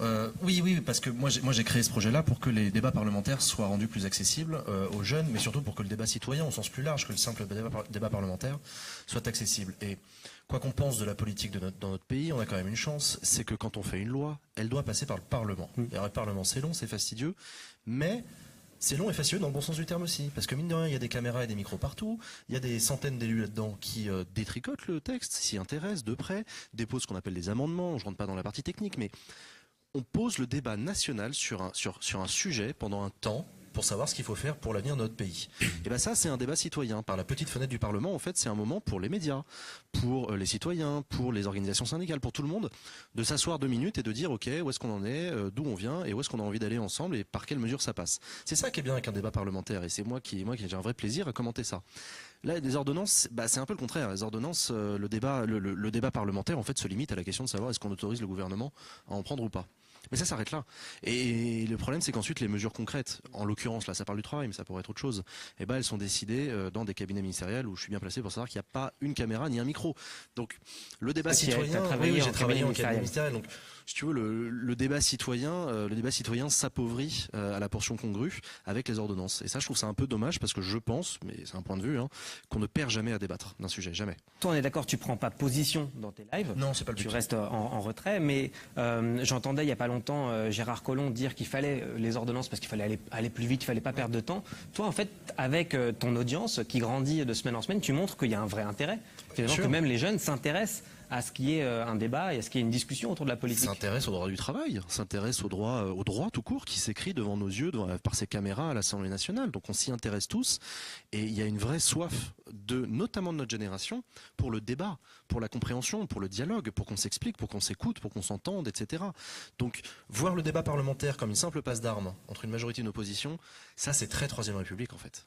Non mais franchement c'est un peu passé. Aujourd'hui un débat parlementaire c'est technique mais dans le bon sens du terme. On va s'intéresser concrètement à ce que ça implique pour les gens de changer ça ou ça dans leur vie, dans leurs droits, dans leur travail, dans leur famille, leur santé, peu importe. Et donc Gérard Collomb, oui, évidemment, il a raison de dire que l'ordonnance, ça permet d'aller vite, c'est même à ça que ça sert une ordonnance. Mais bon, est-ce que aller vite, ça mérite de faire l'économie du débat? Je sais pas, c'est une question qu'il faut qu'on se pose. Et autant je suis très content qu'on débatte bientôt de la moralisation de la vie politique, ça aussi c'est un sujet important. Mais est-ce que le droit du travail, c'est pas aussi un truc un peu important? Voilà, moi j'ai une déception, c'est qu'on va pas parler au Parlement plus que ça du débat du droit du travail, qui est pourtant un sujet important. Contribue à ce que tout le monde, comme on essaie de le faire ce soir, puisse comprendre ce qui se passe à l'Assemblée. Absolument. Et donc évidemment, en direct sur la chaîne Acropolis, on verra sur acropolis.fr par exemple ou sur les réseaux sociaux, on verra et on commentera ensemble les lois d'habilitation. La fameuse loi d'habilitation au travail dès le mois de juillet et la loi de ratification s'il y en a une à l'issue des ordonnances. Donc on suivra quand même le peu de débat qu'on a, mais on le suivra. Merci beaucoup, Jean. Merci. Tout de suite, on enchaîne avec donc la deuxième partie, avec le focus sur la liberté de la presse et puis une table ronde. Faire autrement, est-ce que c'est vraiment possible sur le droit du travail? Et puis une dernière table ronde sur, je suis perdu dans mes notes, mais le Parlement. Quel peut être le rôle des parlementaires, notamment, dans le débat des semaines qui viennent? Donc tout de suite, le focus sur la liberté de la presse. À vous, Caroline, et à vous, Florian. Exactement, Elliot, et nous reviendrons d'ailleurs à la fin sur cette question du débat parlementaire que vous avez posée à l'instant. Mais avant, pourquoi parler de la question de la liberté de la presse? L'ensemble des informations que nous avons ici et sur lesquelles nous débattons sont des informations qui ne sont pas encore une ordonnance, puisqu'elle ne sera présentée que demain en Conseil des ministres. En revanche, nous avons eu ces informations par des publications dans la presse, Le Parisien, Libération, Le Monde notamment. Et la question de publication de ces informations, on a parlé de fuite, ont beaucoup agité notamment la ministre du Travail qui a décidé de porter plainte pour violation du secret professionnel et recel, notamment contre des organes de presse. Alors, nous recevons Luc Payon. Bonsoir, vous êtes journaliste économique et social à Libération. Ça vous étonne, ces plaintes ? Alors, c'est étonnant en ce sens que c'est peu courant. Dans ma carrière de journaliste, en une vingtaine d'années, je n'ai été attaqué jusqu'à maintenant que par des entreprises privées et jamais par un gouvernement ou par une administration centrale. Donc oui, c'est plutôt étonnant qu'un gouvernement s'attaque à un journaliste, enfin d'abord à une source et de façon incidente avec le recel à un organe de presse. On est encore là, la plainte actuellement, elle court ou... Alors, ce qui s'est passé, c'est que dans un premier temps, ils ont attaqué pour violation du secret professionnel, vol et recel, sachant que le recel nous concernait directement, puisque... Le recel, c'est le fait de posséder les informations et de les diffuser. Exactement. Et donc, avec la même chose concernant l'instruction, le recel, en fait, permet d'attaquer les organes de presse qui diffusent des informations volées, puisqu'on est receleur. Et donc, dans le cas précis, on était touché par le recel. Il y a eu un émoi dans le monde de la presse, il y a eu des prises de parole assez fortes, et après quoi, le ministère a finalement décidé de retirer le recel.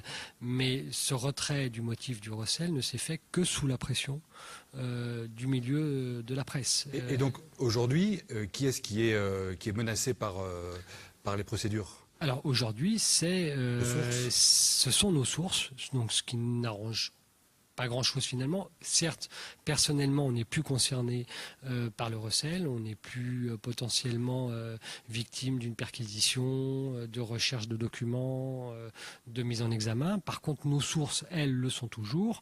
Et finalement, je dirais pas que ça revient au même, mais ça permet de terroriser les sources. Or, les sources sont la matière première d'un journaliste. Oui, rappelons-le, dans la liberté de la presse, les sources, et notamment le secret des sources, vous pouvez nous le rappeler, est un élément important de votre travail et de la liberté de la presse. Sauf circonstances exceptionnelles, un journaliste n'est pas tenu de dévoiler ses sources. Donc quand bien même j'aurais été convoqué par la police dans le cadre d'un entretien où on m'aurait demandé officiellement quelles sont mes sources, j'aurais pu opposer le secret des sources, mais finalement, l'effet recherché, et je pense que malheureusement l'effet trouvé, c'est qu'on terrorise les sources et on a eu des informations à Libération concernant l'ambiance qui a pu régner au sein de la DGT après le dépôt de plainte. La DGT, c'est donc la Direction Générale du Travail. La Direction Générale du Travail, c'est qu'ils ont convoqué a priori, d'après nos informations, les agents un par un et qu'ils leur ont demandé de dénoncer leurs collègues, tout simplement. D'accord, voilà. Donc on est dans une ambiance assez tendue. Est-ce que ça a des conséquences plus générales sur le travail avec les sources? C'est-à-dire le fait que quand même une ministre en exercice porte plainte et publiquement explique que les sources n'ont pas à dévoiler des documents pour autant importants pour la compréhension de ce qui est en train de se passer. Est-ce que ça peut avoir aussi des conséquences plus larges pour exercer correctement votre travail de journaliste? Encore une fois, ça a une conséquence sur les sources. Mais bon, ça avait commencé avec les fadettes du Monde où FADET, ce sont C'est les relevés téléphoniques qui permettent de savoir avec qui vous avez communiqué, qui, à mon avis, avait dû... Alors moi, je ne suis pas dans le journalisme d'investigation, je suis dans le journalisme économique et social, mais il y a quelques années, ça avait commencé avec les FADET, où à partir du moment où vous faites savoir aux sources que le pouvoir va aller chercher dans les FADET pour savoir quel journaliste a été contacté et par qui, je pense que ça a déjà, à l'époque, calmé les sources. Là, aller les terroriser, comme ça a été fait visiblement à la DGT, et j'utilise le terme terroriser à dessein, parce que c'est vraiment, visiblement, d'après les témoignages qu'on a eus, ce qui s'est passé. Là, c'est une autre façon de faire taire les sources et de les empêcher de communiquer avec les journalistes. On a quand même l'impression que le débat il ne risque pas d'avoir lieu à l'Assemblée, donc vous n'aurez déjà pas la possibilité, vous, d'interroger les députés, puisqu'ils ne travailleront pas sur le texte, mais y compris, on fait tout pour que vous ne puissiez pas interroger là où va s'écrire la loi au sein des ministères.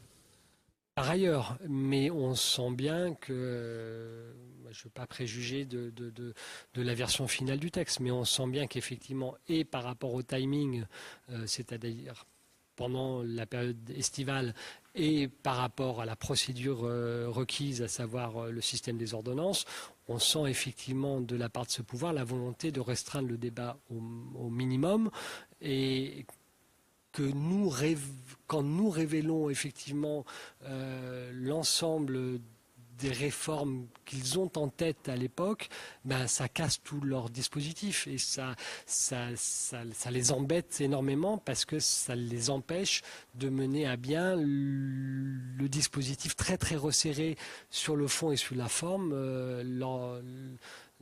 leur volonté de restreindre le débat. Voilà, c'est...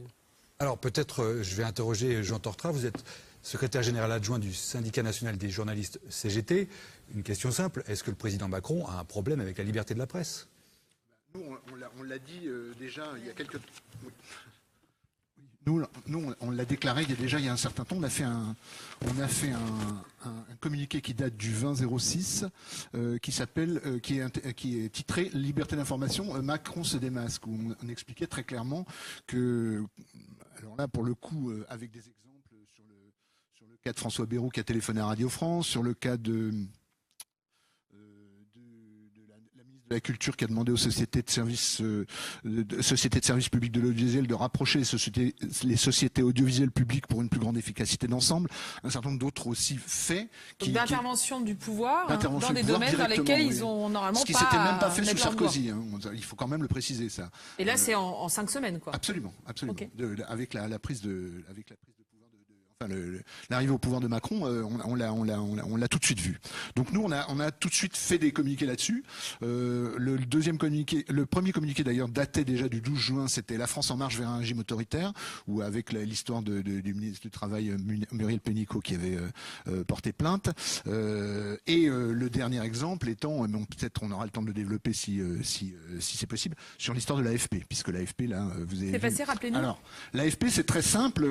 On a sorti un communiqué il y a 2 jours sur le fait que nos camarades de l'AFP, de la CGT, après d'ailleurs à vérification, après avoir consulté les autres syndicats, après en avoir informé la direction, ont sorti un communiqué sur et nous on l'a repris à notre compte, enfin au niveau national, sur le fait que des informations sur l'affaire Ferrand étaient détenues par l'AFP avant la sortie du canard et qu'ils avaient trappé et caché l'info avant. C'est-à-dire que les journalistes avaient l'information et la direction de l'AFP a demandé à ce que ce ne soit pas sorti. Absolument, absolument. Et là-dessus, réaction, nous, on était d'ailleurs étonnés de la réaction parce qu'il y a eu un article dans Arrêt sur Image qui a lancé qui a mis le feu aux poudres et nous, le site internet a explosé là-dessus. On a eu plus de 20 000 tentatives de connexion, visiblement de citoyens, de journalistes de toute obédience qui réclamaient des informations là-dessus. Mais alors, c'est une question qui va plus loin que ça. Le rôle des lanceurs d'alerte, vous avez travaillé sur les lanceurs d'alerte, notamment, donc ce sont souvent des salariés d'entreprise, et ça concerne le droit du travail, la santé au travail, mais ça peut être aussi des agents de la fonction publique qui vont dénoncer des informations d'intérêt général. Ça veut dire que si la presse, si on met une pression sur la presse, comment ces lanceurs d'alerte vont trouver un écho de votre côté? Alors, vous y avez réfléchi? On y a réfléchi et nous, ce qu'on voudrait, c'est déjà un débat qui nous agite depuis un certain temps, hein, depuis les affaires des premiers lanceurs d'alerte. Et comme le dit Luc Payon, le problème, c'est l'information des journalistes, c'est les sources. Si on tarit les sources, on empêche les journalistes de travailler. Donc, on voudrait effectivement un véritable statut pour les lanceurs d'alerte. C'est quelque chose qu'on réclame depuis un certain temps déjà. Et on voudrait effectivement qu'ils soient protégés. Aujourd'hui, être lanceur d'alerte, c'est se mettre en totale prise de risque. Prise de risque, absolument, par rapport aux situations en place. Est-ce qu'on pourrait dire que, parce que c'est quand même bizarre, si vous demandez à Emmanuel Macron, Luc Payon, je ne sais pas ce que vous en pensez, mais si vous demandez à Emmanuel Macron ce qu'il pense de la liberté de la presse, il vous dira qu'il est pour. Qu'est-ce qui s'est passé là en quelques semaines pour qu'il y ait un truc qui vrille à un moment ou à un autre et qu'il y a quand même un certain nombre d'actions qui montrent que... Est-ce que c'est ce sentiment de toute puissance où ils veulent absolument pas que leur machine se grippe? Est-ce qu'ils ont perdu contact avec la réalité? Qu'est-ce qui se passe pour qu'on en arrive, comme vous le disiez tout à l'heure, c'est quand même assez exceptionnel ce qui s'est passé. Alors, je pense, mais je ne suis pas journaliste politique, je ne pense pas qu'il ait vrillé depuis quelques semaines. Je pense que depuis le début, cette équipe a une volonté de cadrer de façon très stricte sa communication et qu'on l'a vu, hein, dès le début, il y a eu l'histoire de « je choisis quel journaliste va à quel voyage officiel » et je n'ai pas suivi sa campagne, mais j'ai cru comprendre d'après mes collègues que c'était aussi très très cadré en termes de communication. Non, je pense que c'est peut-être pas une génération, mais c'est en tout cas quelqu'un qui dès le début a fait le choix de, à l'inverse de François Hollande, qui parlait beaucoup, peut-être trop, lui a choisi de cadrer de façon excessive sa communication et au point de déraper à certains moments avec les excès qu'on a eus ces dernières semaines. Au point même que lorsque vous publiez des informations fiables, on va expliquer qu'elles ne sont pas fiables et que ce ne sont pas les bonnes sources. Avec, on verra demain, mais on aura sans doute la confirmation du contenu des ordonnances. Oui, d'une partie, parce que demain, on va surtout avoir le projet de loi d'habilitation qu'on connaît par ailleurs déjà, et puis peut-être de la part de Pénicaud, un premier point sur la première série de concertations. Pénicaud qui est la ministre du Travail. Pardon, de Muriel Pénicaud, ministre du Travail. Mais oui, alors il y a eu le discours de « c'est pas vrai, ce document n'est pas officiel, on ne sait pas d'où ça vient », et puis finalement, on porte plainte contre un organe très précis, la Direction générale du travail. Donc on reconnaît quelque part la validité de ce document, tout à fait. Il y a Sylvain qui demande « Notre système est-il en train de devenir autoritaire ?» Qu'est-ce que vous en pensez ? Juste pour aller dans le sens de Luc Payon, je suis totalement d'accord avec ce qu'il vient de dire et je pense que... Moi j'ai une anecdote, si ça vous intéresse. Il y a pendant la campagne de Macron, j'ai une journaliste de Grazia, qui n'est pas on va pas dire, pas un brûlo-gauchiste, hein, qui m'a téléphoné en me disant je suis extrêmement étonné, je couvre la campagne pour Grazia et l'ensemble des candidats n'a posé aucun problème sur ce que j'allais relancer. Par contre, l'équipe de Macron, l'équipe de communication, des communicants de Macron me harcèle au téléphone pour me dire, pour avoir un contrôle sur ce que j'écris et à la ligne près, et refuse un certain nombre de choses qui ont été dites. Qu'est-ce que je peux faire alors, en tant que syndicaliste, je lui ai dit qu'il fallait surtout qu'elle aille voir son rédac chef et qu'elle se couvre à ce niveau-là si elle voulait tenter de publier ça. Elle m'a téléphoné quelques jours après en me disant que sa directrice de publication refusait de cautionner cette affaire-là et qu'il fallait obtempérer aux propos de Macron. Donc bon, ça, on peut avoir une idée de ce que c'est que la liberté de la presse aussi, dans la presse en général, hein, dans la grande presse comme on dit. Mais voilà, je veux dire, je pense que comme le disait Luc, le contrôle de la communication on l'a vu d'ailleurs, hein, le nombre de couvertures qui ont été consacrées à Macron est énorme et je pense qu'il a travaillé ça de façon très forte et il supporte pas la contradiction pour le coup. En tout cas, on a vu par vos deux interventions que on a beaucoup de communication sur les projets, peu de débats possibles, et que la presse elle-même a du mal à pouvoir publier les informations, une certaine pression. On verra, parce qu'on ne va pas non plus trop préjuger de ce que seront ces années. Peut-être. Juste rajouter une dernière chose, c'est que paradoxalement, je pense que museler les sources, que ce soit les petites mains entre guillemets ou les membres de cabinet ou les ministres, ça a ses limites et je pense que l'information finit toujours par sortir. Donc soit vous la contrôlez un minimum, vous la canalisez, vous l'organisez, soit vous voulez vraiment la restreindre et finalement ça sort par d'autres sources et non contrôlées. On l'a vu puisque finalement la réforme du droit du travail n'a été lancée qu'il y a un mois à peu près et on a eu déjà 4 révélations différentes dans la presse. Merci à tous les deux de nous avoir éclairés sur ces problématiques qui sont aussi dans le débat sur les ordonnances et la réforme du droit du travail, importante pour que l'on puisse mener un débat approfondi. Elliot ? Merci beaucoup Florian. Donc on va avancer doucement vers notre 4e table ronde, avant-dernière table ronde. On va finir d'ici 20-25 minutes. D'ici là, posez toutes vos questions sur Twitter avec le hashtag OVDT, au risque de me répéter, pour on vous dit tout. Et puis sur la page Facebook, juste en bas de cette vidéo, dans les commentaires, posez vos questions, réagissez, aidez-nous à améliorer ce format. On est ici dans les studios de l'Antenne, dans le 11e à Paris, entre le métro Voltaire et Père-Lachaise.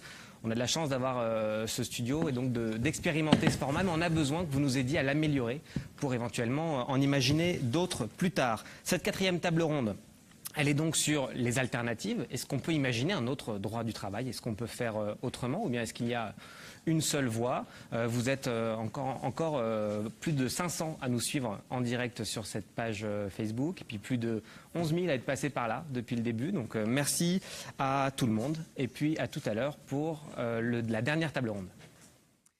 Merci beaucoup Elliot, rebonsoir. Donc on va maintenant réfléchir à est-ce qu'on peut faire autrement? Est-ce que c'est possible de faire un code du travail plus léger et plus protecteur? Je me tourne d'abord vers vous, Julien Icard. Vous êtes professeur de droit à l'université de Valenciennes et vous faites partie du groupe de recherche pour un autre code du travail. On va vous donner d'ailleurs sur les réseaux sociaux le lien vers votre site internet.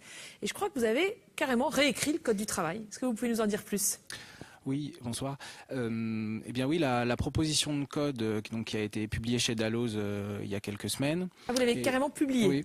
D'accord, on peut le montrer, oui. C'est le fruit d'un travail de plus de 20 universitaires spécialisés en droit du travail qui s'est étalé entre la fin 2015 et début de l'année 2017. Et en fait, ce travail, c'est le résultat à la fois d'une réaction épidermique à moment des réformes qui s'annonçaient, donc des réformes d'ampleur qui s'annonçaient, et à la fois d'une réflexion plus structurelle, à la fois sur les évolutions du droit du travail depuis une trentaine d'années, et à la fois aussi sur une certaine confiscation du débat par les économistes, et dont les juristes donc, étaient un peu exclus. Et donc face à ces réactions... Pourquoi vous dites que les juristes ont été un peu exclus? Mais parce qu'on entend assez peu les juristes du travail, mis à part quelques voix, on entend assez peu les juristes du travail sur le débat sur le code du travail lui-même. On entend beaucoup les économistes qui disent ce qu'il faut faire en droit du travail, et notamment... Chefs d'entreprise, on entend aussi un peu. Oui, les chefs d'entreprise, mais assez peu les juristes. D'accord. Et donc, on s'est réunis, on a réécrit, alors pas tout le code du travail, mais la partie législative du code du travail. Et en fait, on a été animé par 2 soucis. Un souci de forme d'abord, c'est-à-dire vraiment une volonté d'avoir des dispositions qui sont claires, intelligibles, et un code qui soit lisible par un salarié, un employeur, et un souci de fond, c'est-à-dire à la fois consolider les droits des salariés, s'opposer d'une certaine façon à la dérégulation du code du travail. De ce point de vue-là, notre code n'est pas neutre. Je pense que personne prétend à la neutralité, mais pas nous. Et puis, enfin, quand même aussi innover, c'est-à-dire prendre en compte un certain nombre de réalités économiques et innover d'un point de vue juridique. Alors, je peux vous donner quelques exemples d'innovation. Par exemple, on a, par rapport aux travailleurs indépendants juridiquement, mais en fait dépendants économiquement, eh bien, on a proposé un nouveau critère du salariat à côté de la subordination juridique classique, qui serait la dépendance économique. Et ça permet de faire entrer dans le code du travail ces salariés dépendants économiquement en leur appliquant, entrepreneurs, par notamment, exemple. En leur appliquant des dispositions parfois spécifiques par rapport aux salariés classiques, mais en leur permettant de bénéficier des protections à la fois du droit du travail, mais également de la protection sociale. Autre exemple, on a proposé la suppression de certains jours fériés, ceux qui sont le plus marqués, on va dire, d'un point de vue de la religion, et en compensation de créer une sixième semaine de congés payés qui serait opposable à l'employeur de la part des salariés, sur laquelle l'employeur n'aurait pas la main. Troisième exemple peut-être, alors là c'est plus une restauration, c'est-à-dire qu'on propose de restaurer le principe de faveur, c'est-à-dire ce principe qui gouverne l'architecture des normes en droit du travail et qui rend beaucoup plus lisible l'architecture qui est devenue vraiment illisible depuis une dizaine d'années. Ça veut dire, c'est ce qu'on disait tout à l'heure, que la réforme proposée là, par Emmanuel Macron, Muriel Pénicaud et d'autres, va en fait accroître les difficultés de la lecture du Code du travail. Elle va rendre encore plus complexe le Code du travail. Si on veut simplifier le Code du travail, il faut plutôt rétablir la hiérarchie des normes et enlever toutes les dérogations. Alors je pense qu'il y a deux choses qui vont le rendre plus complexe. La première chose, c'est que renvoyer le droit du travail aux accords collectifs ne le rend pas plus simple. Les accords collectifs, c'est le fruit de compromis, le fruit de débats. Ça donne lieu à interprétation des dispositions. Ça rend absolument pas plus simple et plus clair les dispositions du droit du travail. Ça, c'est vraiment une vue de l'esprit. Et puis il y a une deuxième chose, effectivement, c'est que le projet, en tout cas le projet de loi d'habilitation tel qu'il nous est présenté pour le moment, renforce cette architecture très complexe des normes qui est la nôtre actuellement et accroît vraiment une complexité dans la lecture des normes applicables. Oui. Donc c'est marrant parce que personne ne remet jamais en cause les phrases que disent les politiques, enfin les responsables politiques en ce moment, qui est que de faire redescendre au niveau de l'entreprise, ça simplifie. Personne ne remet jamais ça en cause. Alors qu'en fait, ce que vous nous dites, c'est une histoire qu'on raconte aux enfants. C'est le contraire, la réalité. Bien évidemment. Un accord d'entreprise, un accord qui est négocié au plus près du terrain, c'est un accord dans lequel, parfois, dans lesquels les acteurs au plus près du terrain, ils vont faire exprès de jouer sur les mots, ils vont faire exprès de laisser du flou là, ou au contraire d'apporter là une précision pour que les dispositions puissent être interprétées en leur faveur. Et donc, plus les normes sont négociées et plus elles vont pouvoir faire l'objet de contentieux et donc aller jusqu'au juge. Plus la norme, plus elle est générale, plus elle est légale et en principe, moins il y a de contentieux. Dire qu'en favorisant la norme près du terrain, on va limiter le contentieux et on va résoudre toutes les difficultés, toute la complexité du Code du travail est un non-sens. La norme connue de tous, elle est protectrice autant, et on l'a vu tout à l'heure, des salariés que de l'employeur. Ah oui, bien évidemment. Et de ce point de vue-là, d'ailleurs, notre proposition de code n'est pas du tout une proposition unilatérale faite pour les salariés. C'est pas une commande syndicale. C'est une proposition de code qui est une proposition équilibrée. Et les préoccupations des entreprises, des employeurs sont tout à fait prises en compte. Donc quand Marie dit « Peut-on simplifier le Code du travail sans perdre des droits ?» La réponse est ici. Donc proposition de Code du travail 2017 chez Dalloz. Dalloz qui est donc l'éditeur habituel du Code du travail. Et vous pouvez retrouver sur le site internet du groupe de recherche pour un autre Code du travail qu'on vous partage en même temps sur les réseaux sociaux. Merci beaucoup Julien Icard. Alors je me tourne vers vous Sophie Binet. Vous êtes secrétaire générale adjointe de l'UGICT CGT, la CGT des cadres. Vous parlez beaucoup de définanciariser l'économie. Qu'est-ce que ça veut dire de définanciariser les entreprises ? On en parle parce que tout le monde a entendu parler de Tati, Vivart ou GMS par exemple et ces milliers de suppressions d'emplois qui sont en cours et qui sont en jeu.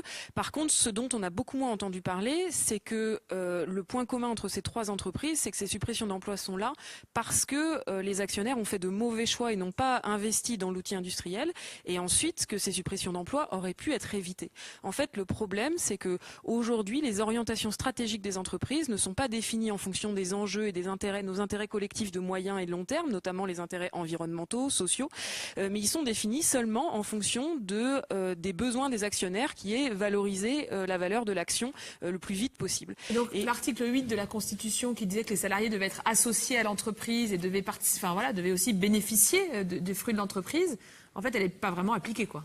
C'est ça, et de moins en moins, surtout avec cette réforme qu'on nous propose où les droits des salariés dans l'entreprise vont être réduits avec cette instance unique dont on nous parle. On va fusionner le comité d'entreprise, le comité hygiène et sécurité et le délégué du personnel et donc amoindrir les prérogatives et les droits et moyens d'action. Il y a un chiffre qui montre bien ce dont je parle sur les orientations stratégiques, c'est aujourd'hui nous, quand on interroge les cadres, il y a 75% des cadres qui nous disent qu'ils ne sont pas associés aux orientations stratégiques des entreprises. Or, ça fait quand même partie de la fonction des cadres et de l'encadrement, de par leur qualification, leur métier, leur responsabilité, d'être associés à ces orientations stratégiques. Pourquoi est-ce qu'ils ne sont pas associés? Parce que c'est les actionnaires qui les définissent. Et ensuite, on leur demande une autre question. Vous allez dire, on met un peu la petite bête. Il y en a 55% qui nous disent que régulièrement, les choix ou pratiques de leur entreprise entrent en contradiction avec leur éthique professionnelle. Donc, on voit bien qu'il y a un problème.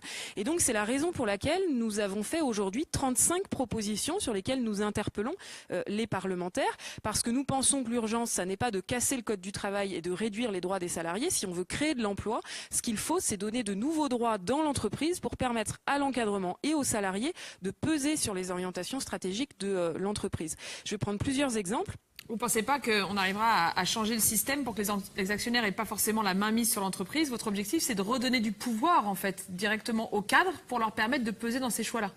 C'est ça, nous on veut agir sur tous les leviers, mais on veut agir par en bas en permettant notamment aux salariés et à l'encadrement de se réapproprier le sens et le contenu de son travail. Parce qu'aujourd'hui, le problème, c'est que quand on est en responsabilité professionnelle, on peut finir devant les tribunaux, par exemple si on n'a pas bien appliqué la loi ou s'il y a un suicide dans son entreprise. Par contre, on n'a pas les moyens de dire non et de ne pas appliquer des directives. Donc nous, la première des propositions qu'on fait, c'est créer un droit de refus, d'alerte et d'alternative lié à la responsabilité professionnelle, pour que quand on ait une responsabilité, on puisse effectivement faire autrement. La deuxième proposition, c'est de donner de nouveaux droits aux représentants du personnel et par exemple que les comités d'entreprise aient des droits suspensifs sur les licenciements pour pouvoir, quand il y a un plan de licenciement de l'employeur, prendre le temps de vérifier s'il y a vraiment un motif économique et faire des propositions alternatives. De la même manière, on demande aussi des droits suspensifs sur les aides publiques parce que ces trois entreprises que j'ai citées, Tati, Vivart et GMS, avaient toutes bénéficié d'énormément d'aides publiques qui ne sont pas allées alimenter les salaires ou les investissements dans l'entreprise, mais les dividendes directement. Et puis, dans la série de propositions qu'on fait, on propose aussi permettre aux salariés d'être dans les vrais lieux de pouvoir et les vrais lieux où se définissent les orientations stratégiques, donc notamment les conseils d'administration. On nous parle beaucoup du modèle allemand. Ce qu'on oublie de dire, c'est qu'en Allemagne, dans les conseils d'administration, il y a 50% de salariés. En France, les salariés sont arrivés très récemment, très timidement. Ils sont seulement dans les plus grosses entreprises où on est entre 10 et 15%. Et encore, on n'est pas dans toutes les instances. Par exemple, nous, ce qui nous intéresserait, c'est le comité des rémunérations pour justement faire la transparence sur la rémunération du top 10 de l'entreprise, des PDG, et faire en sorte qu'ils soient davantage, qu'ils aient partie liée avec les salariés plus qu'avec les actionnaires, parce qu'aujourd'hui c'est un véritable achat des comités de direction qui est organisé à coût d'actions gratuites ou de stock options. Et puis la dernière chose, c'est qu'on pense qu'il faut faire évoluer la définition même de l'entreprise. Aujourd'hui, il y a un problème, on nous dit il faut ramener la définition des droits à l'entreprise. Oui, mais l'entreprise, c'est quoi? L'entreprise, elle est définie uniquement comme une société de capitaux dont l'objectif est de maximiser la valeur pour les actionnaires. Donc, elle le fait très bien, mais c'est quand même un problème qu'il n'y ait pas d'objet social de l'entreprise. Et puis, la deuxième difficulté, c'est qu'avec la financiarisation de l'économie, on a eu un fractionnement des entreprises qui ont été filialisées, délocalisées, avec une externalisation, etc. Il n'y a plus de collectif de travail. Les entreprises qui avaient un cadre commun avec des règles communes ont été saucissonnées en plein de petites filières. Exactement, avec de la sous-traitance à la chaîne. Et donc, nous pensons d'abord qu'il faut renforcer la responsabilité des donneurs d'ordre pour que, in fine, ça soit toujours le donneur d'ordre qui soit responsable quand il y a un problème, même si c'est au dernier niveau de sous-traitance, et que les droits des salariés aillent avec. Si par exemple, moi, je suis au comité d'entreprise de l'entreprise donneur d'ordre, je puisse avoir la vision sur l'ensemble de la communauté, du collectif de travail, et donc que je sache ce qui se passe dans l'entreprise sous-traitante pour qu'on puisse responsabiliser le donneur d'ordre. Et puis, nous pensons qu'il faut une nouvelle définition juridique de l'entreprise pour montrer que pour qu'elle ait un autre objet social que celle de maximiser le profit pour les actionnaires. Merci beaucoup Sophie Binet. Je rappelle que l'UGICT CGT, sur son site internet qu'on peut partager sur les réseaux sociaux, a sorti une analyse, a rendu public une analyse très détaillée de la loi travail. Et donc vous pouvez, de la loi travail XXL, la deuxième version de la loi travail. Et donc vous pouvez aller sur le site de l'UGICT CGT. Merci beaucoup. Et ces 35 propositions seront également en ligne sur le site de l'UGICT, donc n'hésitez pas à aller les voir. Alors Jean-Marie Perbost, bonsoir, merci d'être là. Vous êtes cofondateur du collectif Roosevelt, qui a notamment beaucoup travaillé sur la question de la réduction du temps de travail. Quelles sont les propositions que vous portez, vous, dans le débat, là, pour essayer de changer un peu la donne du point de vue de l'organisation du travail? Bonsoir aux internautes et merci à vous d'avoir organisé cette soirée. C'est important l'éducation populaire et c'est ce qu'on essaie de faire à Roosevelt. On est par rapport à la loi travail XXL dans une opposition constructive.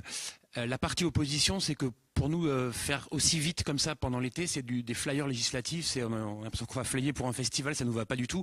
Et on propose plutôt avec d'autres organisations de faire un Grenelle de l'emploi et on pense que sur la question qui est la préoccupation numéro 1 des Français, on la traite pas comme ça pendant qu'ils sont en vacances, on y passe du temps, c'est quel que soit leur bord, c'est le moindre des égards qu'on peut avoir politiquement.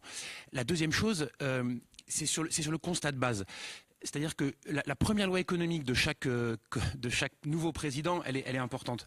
Sarkozy, c'était la loi TEPA. Hollande, finalement, en fin d'été, c'était le CICE. Vous pouvez redire la loi TEPA? Alors, la loi TEPA, c'était la défiscalisation des heures supplémentaires, notamment. Il y avait tout. Travailler plus pour, c'était la loi travailler plus pour gagner plus. Qu'est-ce qui s'est passé quinquennat de Sarkozy, plus 1,2 million de demandeurs d'emploi. Quinquennat de Hollande, plus 1,2 million de demandeurs d'emploi. C'est tellement incroyablement exact, c'est les mêmes chiffres, les deux. Et là, on arrive avec cette histoire de dire, moi, ma première grosse loi, ça va être la loi travail XXL. Mais de quoi parle-t-on? C'est-à-dire qu'en fait, on est face à une montagne de chômeurs. Et il y a un gars qui arrive, un Gus, et qui dit, moi en fait... Vous parlez du président de la République. Je parle du président de la République, parce que là, intellectuellement, c'est un Gus sur ce niveau-là. Et il dit, en fait, il y a une montagne de chômeurs, tu voudrais faire le Mont Blanc. Moi, je pense que ton manuel de sécurité en haute montagne, il est trop lourd. Si tu veux faire le Mont Blanc, enlève 130 grammes dans ton sac à dos. Mais qui pense qu'on va faire le Mont Blanc parce qu'on a déchiré la moitié du manuel de sécurité en montagne? Ça n'a pas de sens. Parce qu'en fait, c'est très très commode, et vous l'avez dit tout à l'heure. En fait, dire, c'est évidemment certain que si on a du chômage, c'est parce que le code du travail est trop long. Et nous, on dit, mais peut-être pas. Parce qu'en fait, il y a des pays qui l'ont sacrément, on va dire, écrémé le code du travail. Les contrats 0 heure, c'est un code du travail écrémé. Les mini-jobs au Royaume-Uni, les mini-jobs en Allemagne, c'est du contrat de travail écrémé. Et qu'est-ce qui se passe de ce côté-là? Il se passe qu'en fait, ils ont plus de pauvres que nous d'un côté et 25% de temps partiel. Ce qui veut dire mini-job en gros, à mi-temps dans le meilleur des cas au moins, donc le revenu qui va avec. Est-ce que M. Macron est en train de proposer aux Français de dire, les gars, j'ai une idée pour vous, vous allez travailler 20 heures par semaine, vous serez du coup payé 20 heures par semaine et tout ira mieux parce que vous allez sortir les statistiques du chômage. Les gens généralement disent, mais en fait, avoir un demi-boulot, c'est mieux que rien du tout. Mais sauf qu'en fait, ça marche pas comme ça dans les statistiques anglaises et allemandes. C'est qu'il faut aussi qu'il y ait des gens à temps plein qui lâchent leur boulot. Et là, Macron, il va dire, il faut qu'il y ait 1 million de Français ou 2 millions qui disent, en fait, hop, vous allez passer à temps partiel pour essayer de filer un boulot à un chômeur parce qu'on n'a pas d'autre idée. Et alors, sur le collectif Rousseff, vous disiez opposition constructive. Est-ce que ça veut dire que vous avez des propositions pour changer cette loi travail XXL? Alors, non seulement il y a des propositions, on pense même qu'on a une proposition qui est Macron-compatible. On pense que... Vous allez loin, là. Mais non, mais pas tant que ça, parce qu'on se dit, il y a quelque chose d'intelligent qui a été fait il y a longtemps. La droite et le patronat n'ont pas toujours été opposés caricaturalement à la baisse et au partage du temps de travail. Vous prenez les lois Robien en 98, qui ont été négociées, qui étaient expérimentales. C'était en gros de dire, si jamais les entreprises volontaires qui veulent baisser leur temps de travail auront des baisses de cotisations sociales si elles embauchent. Et c'est le gros si qui est important. Et il y a les entreprises que ça intéressait, parce qu'il n'y a pas que les très grosses boîtes, il y a plein de patrons de PME, d'entreprises moyennes qui voient l'intérêt à faire ça. Leurs salariés aussi, ils le décident, ils le négocient. Honnêtement, Gilles de Robien, c'était ni l'extrême gauche, ni bon. C'est le type de loi qui, on pense qu'on peut créer des emplois en enlevant aucun droit à personne. Le seul droit qu'on fait, c'est une entreprise qui a envie de le négocier, pourrait le négocier. Et c'est une demande quand on va sur le terrain, ils disent oui, nous ça nous intéresserait pour plein de raisons, pour la qualité du travail. C'est hyper souvent les femmes qui sont les plus largement victimes des horaires à rallonge d'un côté et du temps partiel de l'autre, etc. C'est un endroit où en passant ce type de loi-là, expérimentale, exactement comme la loi territoire zéro chômeur. Là, elle a été lancée, j'espère qu'elle sera, 1, pas arrêtée et 2, éventuellement étendue, et ça n'enlève de droit à personne. Merci beaucoup à tous les trois. On accélère un petit peu parce qu'on arrive vers la fin de cette soirée. Merci beaucoup. Je rappelle que vous pouvez retrouver sur les réseaux sociaux toutes les informations sur le groupe de recherche pour un autre code du travail, sur les propositions de l'UGICT CGT et puis sur les propositions du collectif Roosevelt. Merci beaucoup. Et puis, Elliot, je te redonne la parole. C'est maintenant l'heure de notre dernier plateau et au Parlement. Comment on fait maintenant qu'il y a une majorité écrasante en marche à l'Assemblée nationale qui a fait sa rentrée aujourd'hui? Qu'est-ce qui peut se passer au Parlement et comment est-ce qu'on peut imaginer une alternative à ces ordonnances? Donc c'est le dernier plateau, ça veut dire que c'est le dernier moment pour vous pour poser vos questions. Vous avez une sénatrice, un député. expérimentés et plus récents qui peuvent répondre à vos questions. Donc profitez-en. Franchement, je tiens à vous motiver à saisir cette opportunité. Posez vos questions sur la page Facebook ou sur Twitter avec le hashtag OVDT. Et donc, on se retrouve juste après. Vous êtes plusieurs milliers à nous suivre. C'est important que vous nous donniez votre avis, que vous nous disiez ce que vous en avez pensé. Et pour ça, vous pouvez aller sur le site loitravail.lol. Sur le site loitravail.lol, à la une, on a rajouté un bandeau. Vous allez voir un questionnaire qui vous permet de nous dire ce que vous en avez pensé, comment est-ce qu'on pourrait améliorer cette soirée, et puis aussi comment est-ce que vous avez envie de vous impliquer dans les semaines, dans les mois qui viennent. Donc allez sur loitravail.lol. Je redonnerai le lien à la fin de l'émission pour nous aider à améliorer ce format. Tout de suite, c'est parti pour notre dernière table ronde et au Parlement. Merci Elliot, je vais laisser la parole à Florian pour l'animer. Je voulais juste préciser aux internautes qu'on a eu, on avait Alexis Corbière de la France Insoumise qui devait se joindre à nous et qui a eu un empêchement de dernière minute, ce qui explique qu'il ne peut pas être avec nous autour du plateau. Voilà, je vais le saluer, je sais qu'il a fait comme beaucoup d'autres parlementaires, on va peut-être y revenir, sa rentrée aujourd'hui. Oui, on est sur une actualité chargée pour les parlementaires. Merci d'être présents tous les deux. On est sur une procédure d'ordonnance qui est quand même une particularité démocratique en France. Et Marine Lindman, vous êtes sénatrice socialiste de Paris. Peut-être pouvez-vous nous dire, puisque vous avez une connaissance du fonctionnement du Parlement, qu'est-ce que c'est que cette procédure? Quel est le débat et comment le débat prend place dans cette procédure d'ordonnance? D'abord, cette procédure d'ordonnance, elle n'a jamais été fantastiquement défendue par la gauche. C'est une mesure qui vise à dire que sur certains sujets, il faut aller vite, le gouvernement doit aller vite, et donc pour aller plus vite, on donne à l'exécutif un mandat.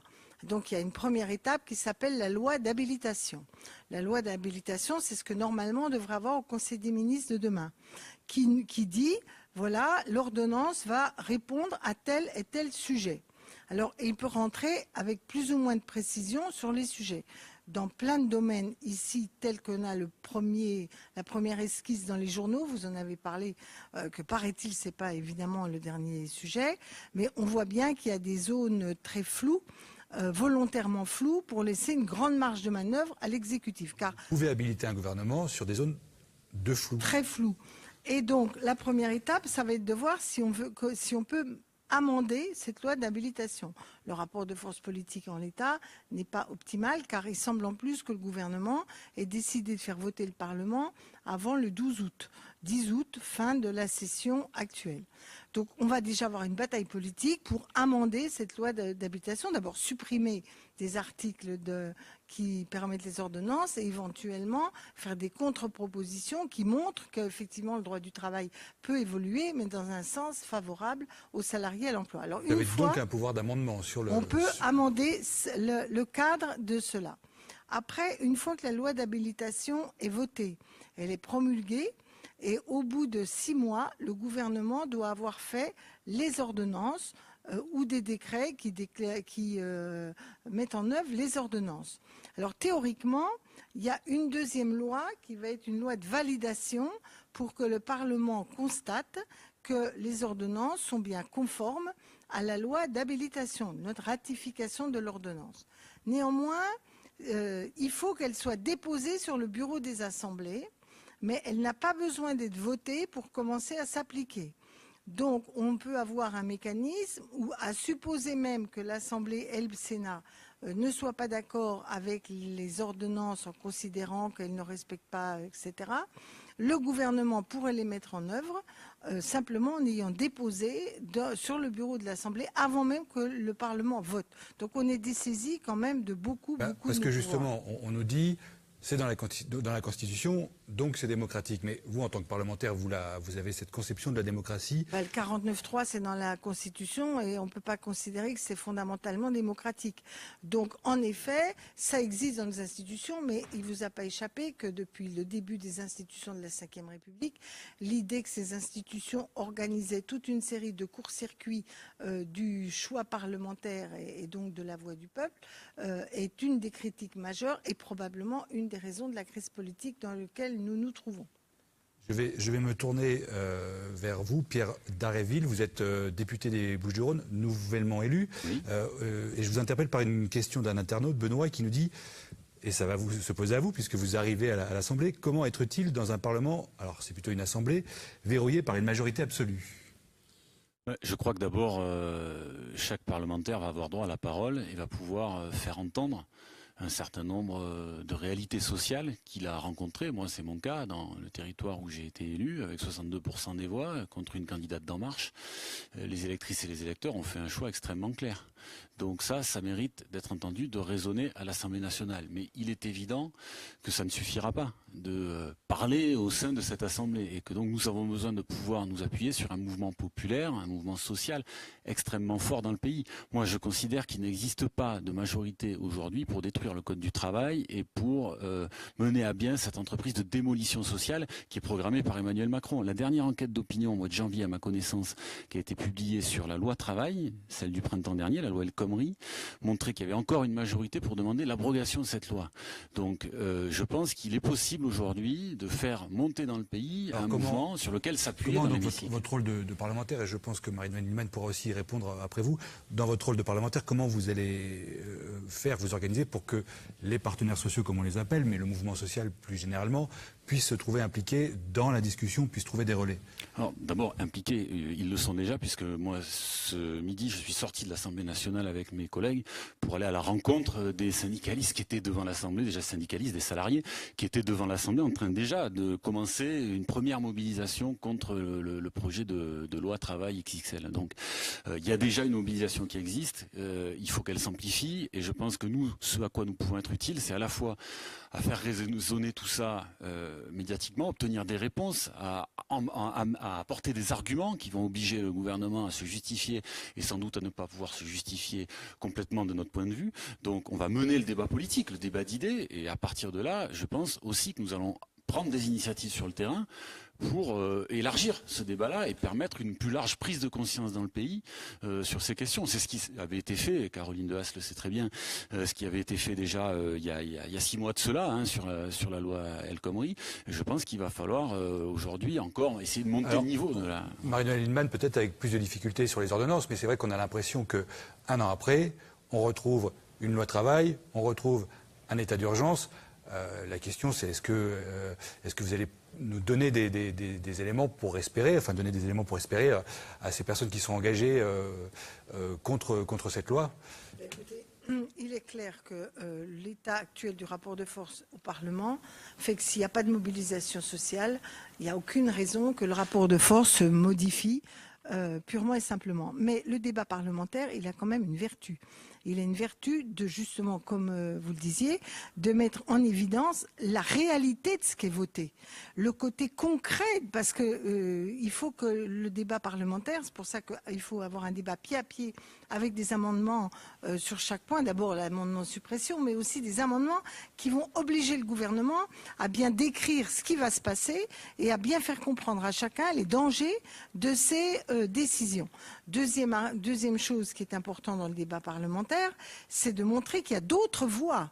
Parce qu'on a tellement intoxiqué les gens sur l'idée que pour créer des emplois, il faut flexibiliser, etc. Il faut à chaque fois montrer qu'il y a d'autres méthodes qui peuvent améliorer l'économie nationale, les capacités d'emploi. Et donc, c'est ce double travail, tuer l'esprit de fatalité devant lequel nous sommes. Pour qu'au mois de septembre, voire avant, la mobilisation puisse se faire avec une adhésion populaire, parce que le risque que nous avons à cette période, qui est un peu différente de ce qu'on a vécu avec la loi El Khomri, c'est qu'on sort d'une élection et qu'on va essayer de nous faire croire que cette élection, elle a donné un mandat au gouvernement pour faire cela et que de toute façon, on ne pourra pas s'y opposer. Donc il faut montrer qu'on n'a pas de mandat, et montrer les dangers de cette affaire et montrer qu'on peut s'y opposer. Donc ça va être tout l'importance Et la troisième chose, c'est de montrer une certaine unité de toutes les forces de gauche et progressistes pour montrer que quand même, quand il s'agit de défendre le Code du travail, même si on n'est pas majoritaire, c'est important de montrer qu'on n'est pas hyper isolé. Parce que les gens ont aussi un peu peur de ce sentiment qu'on est tellement ultra minoritaire qu'on peut... Et l'isolement, il n'est pas que politique, il est le lien avec les organisations syndicales. Justement, dans ce débat où vous vous sentez isolé, on nous dit qu'on a une assemblée avec des nouvelles et nouveaux députés. Vous êtes nouveau député. On vous dirait peut-être inexpérimenté. Quel va être votre rôle dans cette discussion? Est-ce que vous êtes vraiment inexpérimenté? Je vous pose cette question un peu naïvement, mais j'attends une réponse. Mon expérience, elle est celle de quelqu'un qui, depuis des années, se bat pour le progrès social, à ma façon, à la place où j'ai été jusqu'ici.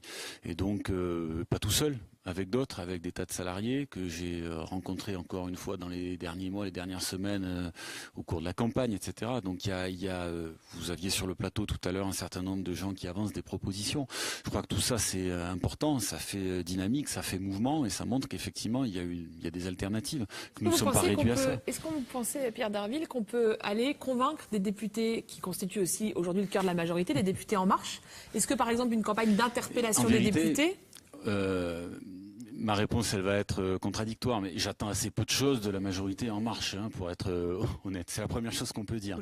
Après, peut-être que ça paraîtra une boutade, mais j'ai la faiblesse de penser que s'il procède par ordonnance, c'est pas contre l'opposition qu'il procède par ordonnance, c'est contre sa propre majorité, puisqu'il a la majorité et qu'il ne veut même pas discuter avec elle. Bon, voilà. Donc, il y aurait peut-être des failles. Nous allons effectivement pousser le débat, parce que quelle est l'unité, y compris idéologique, de ces gens qui ont été élus sous le label En Marche, je ne le sais pas. On sera fixé assez rapidement. Pour la plupart, ils ont été élus grâce à la photo d'Emmanuel Macron.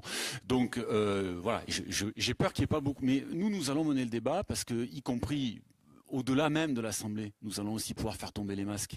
Parce qu'il y a eu quand même beaucoup d'illusions dans cette campagne électorale. Macron, c'est un illusionniste en chef. Bon, donc on a besoin aussi, dans l'opinion, de remarquer des points et de faire tomber les masques. Merci. Oui, merci à vous deux et en toute cause le travail que l'on entame ce soir. Et Elliot, tu vas peut-être nous donner la suite de ce travail. C'est un travail d'information pour permettre à tous de se saisir des débats et peut-être d'essayer de convaincre, qui sait, quelques députés. Peut-être un mot avant de repasser la parole à Elliot pour remercier toutes celles et ceux que vous n'avez pas vus ce soir, mais qui ont permis de faire cette soirée une super soirée. Je voudrais remercier particulièrement Rémi, Laura, Adrien, Maude, Emmanuel et Ilias, qui ont répondu à vos questions, qui ont fait ce qu'on appelle des synthés, qui ont fait les visuels, etc., etc. Elliot, on te repasse la parole et un grand merci à toutes celles et ceux qui nous ont suivis. Bonne soirée. Elliot, à toi. Merci effectivement infiniment. Vous êtes maintenant plus de 20 000 à vous êtes connectés à ce live depuis 20h30. C'est une première pour nous. On espère pouvoir la renouveler. Si vous n'avez pas envie que ça s'arrête, en tout cas ce n'est pas notre cas, eh bien rendez-vous sur le site loitravail.lol. Inscrivez-vous. Ajoutez votre nom à la pétition pour rester mobilisé, pour envisager la suite de ce mouvement, de cette réflexion sur le droit du travail. Et puis les évolutions vont arriver très vite pendant l'été, donc on a besoin de transparence. Et loitravail.lol, justement, depuis un an, s'efforce à apporter beaucoup de pédagogie, à apporter une information la plus véridique possible, la plus claire, la plus accessible, qui est construite par des bénévoles, des avocats, des chercheurs que vous avez pour beaucoup sûrement vus ce soir. Je voudrais remercier nos invités, Judith Krivine, Tatiana Sachs, Simon Picou, Anthony Gratakos, Frédéric Farah, Guillaume Duval, Sabine Bernard, Anne de Haro, David Van Der Blies, Cyril Volmark, Luc Payon, Jean Tortra, Sophie Binet, Julien Icard, Jean-Marie Perbos, Marie-Noël Lindemann et Pierre Daréville. Je remercie également toutes les équipes de l'antenne, ce lieu qui nous a permis de faire cette émission ce soir, notamment Sydney et toutes les équipes de cette antenne.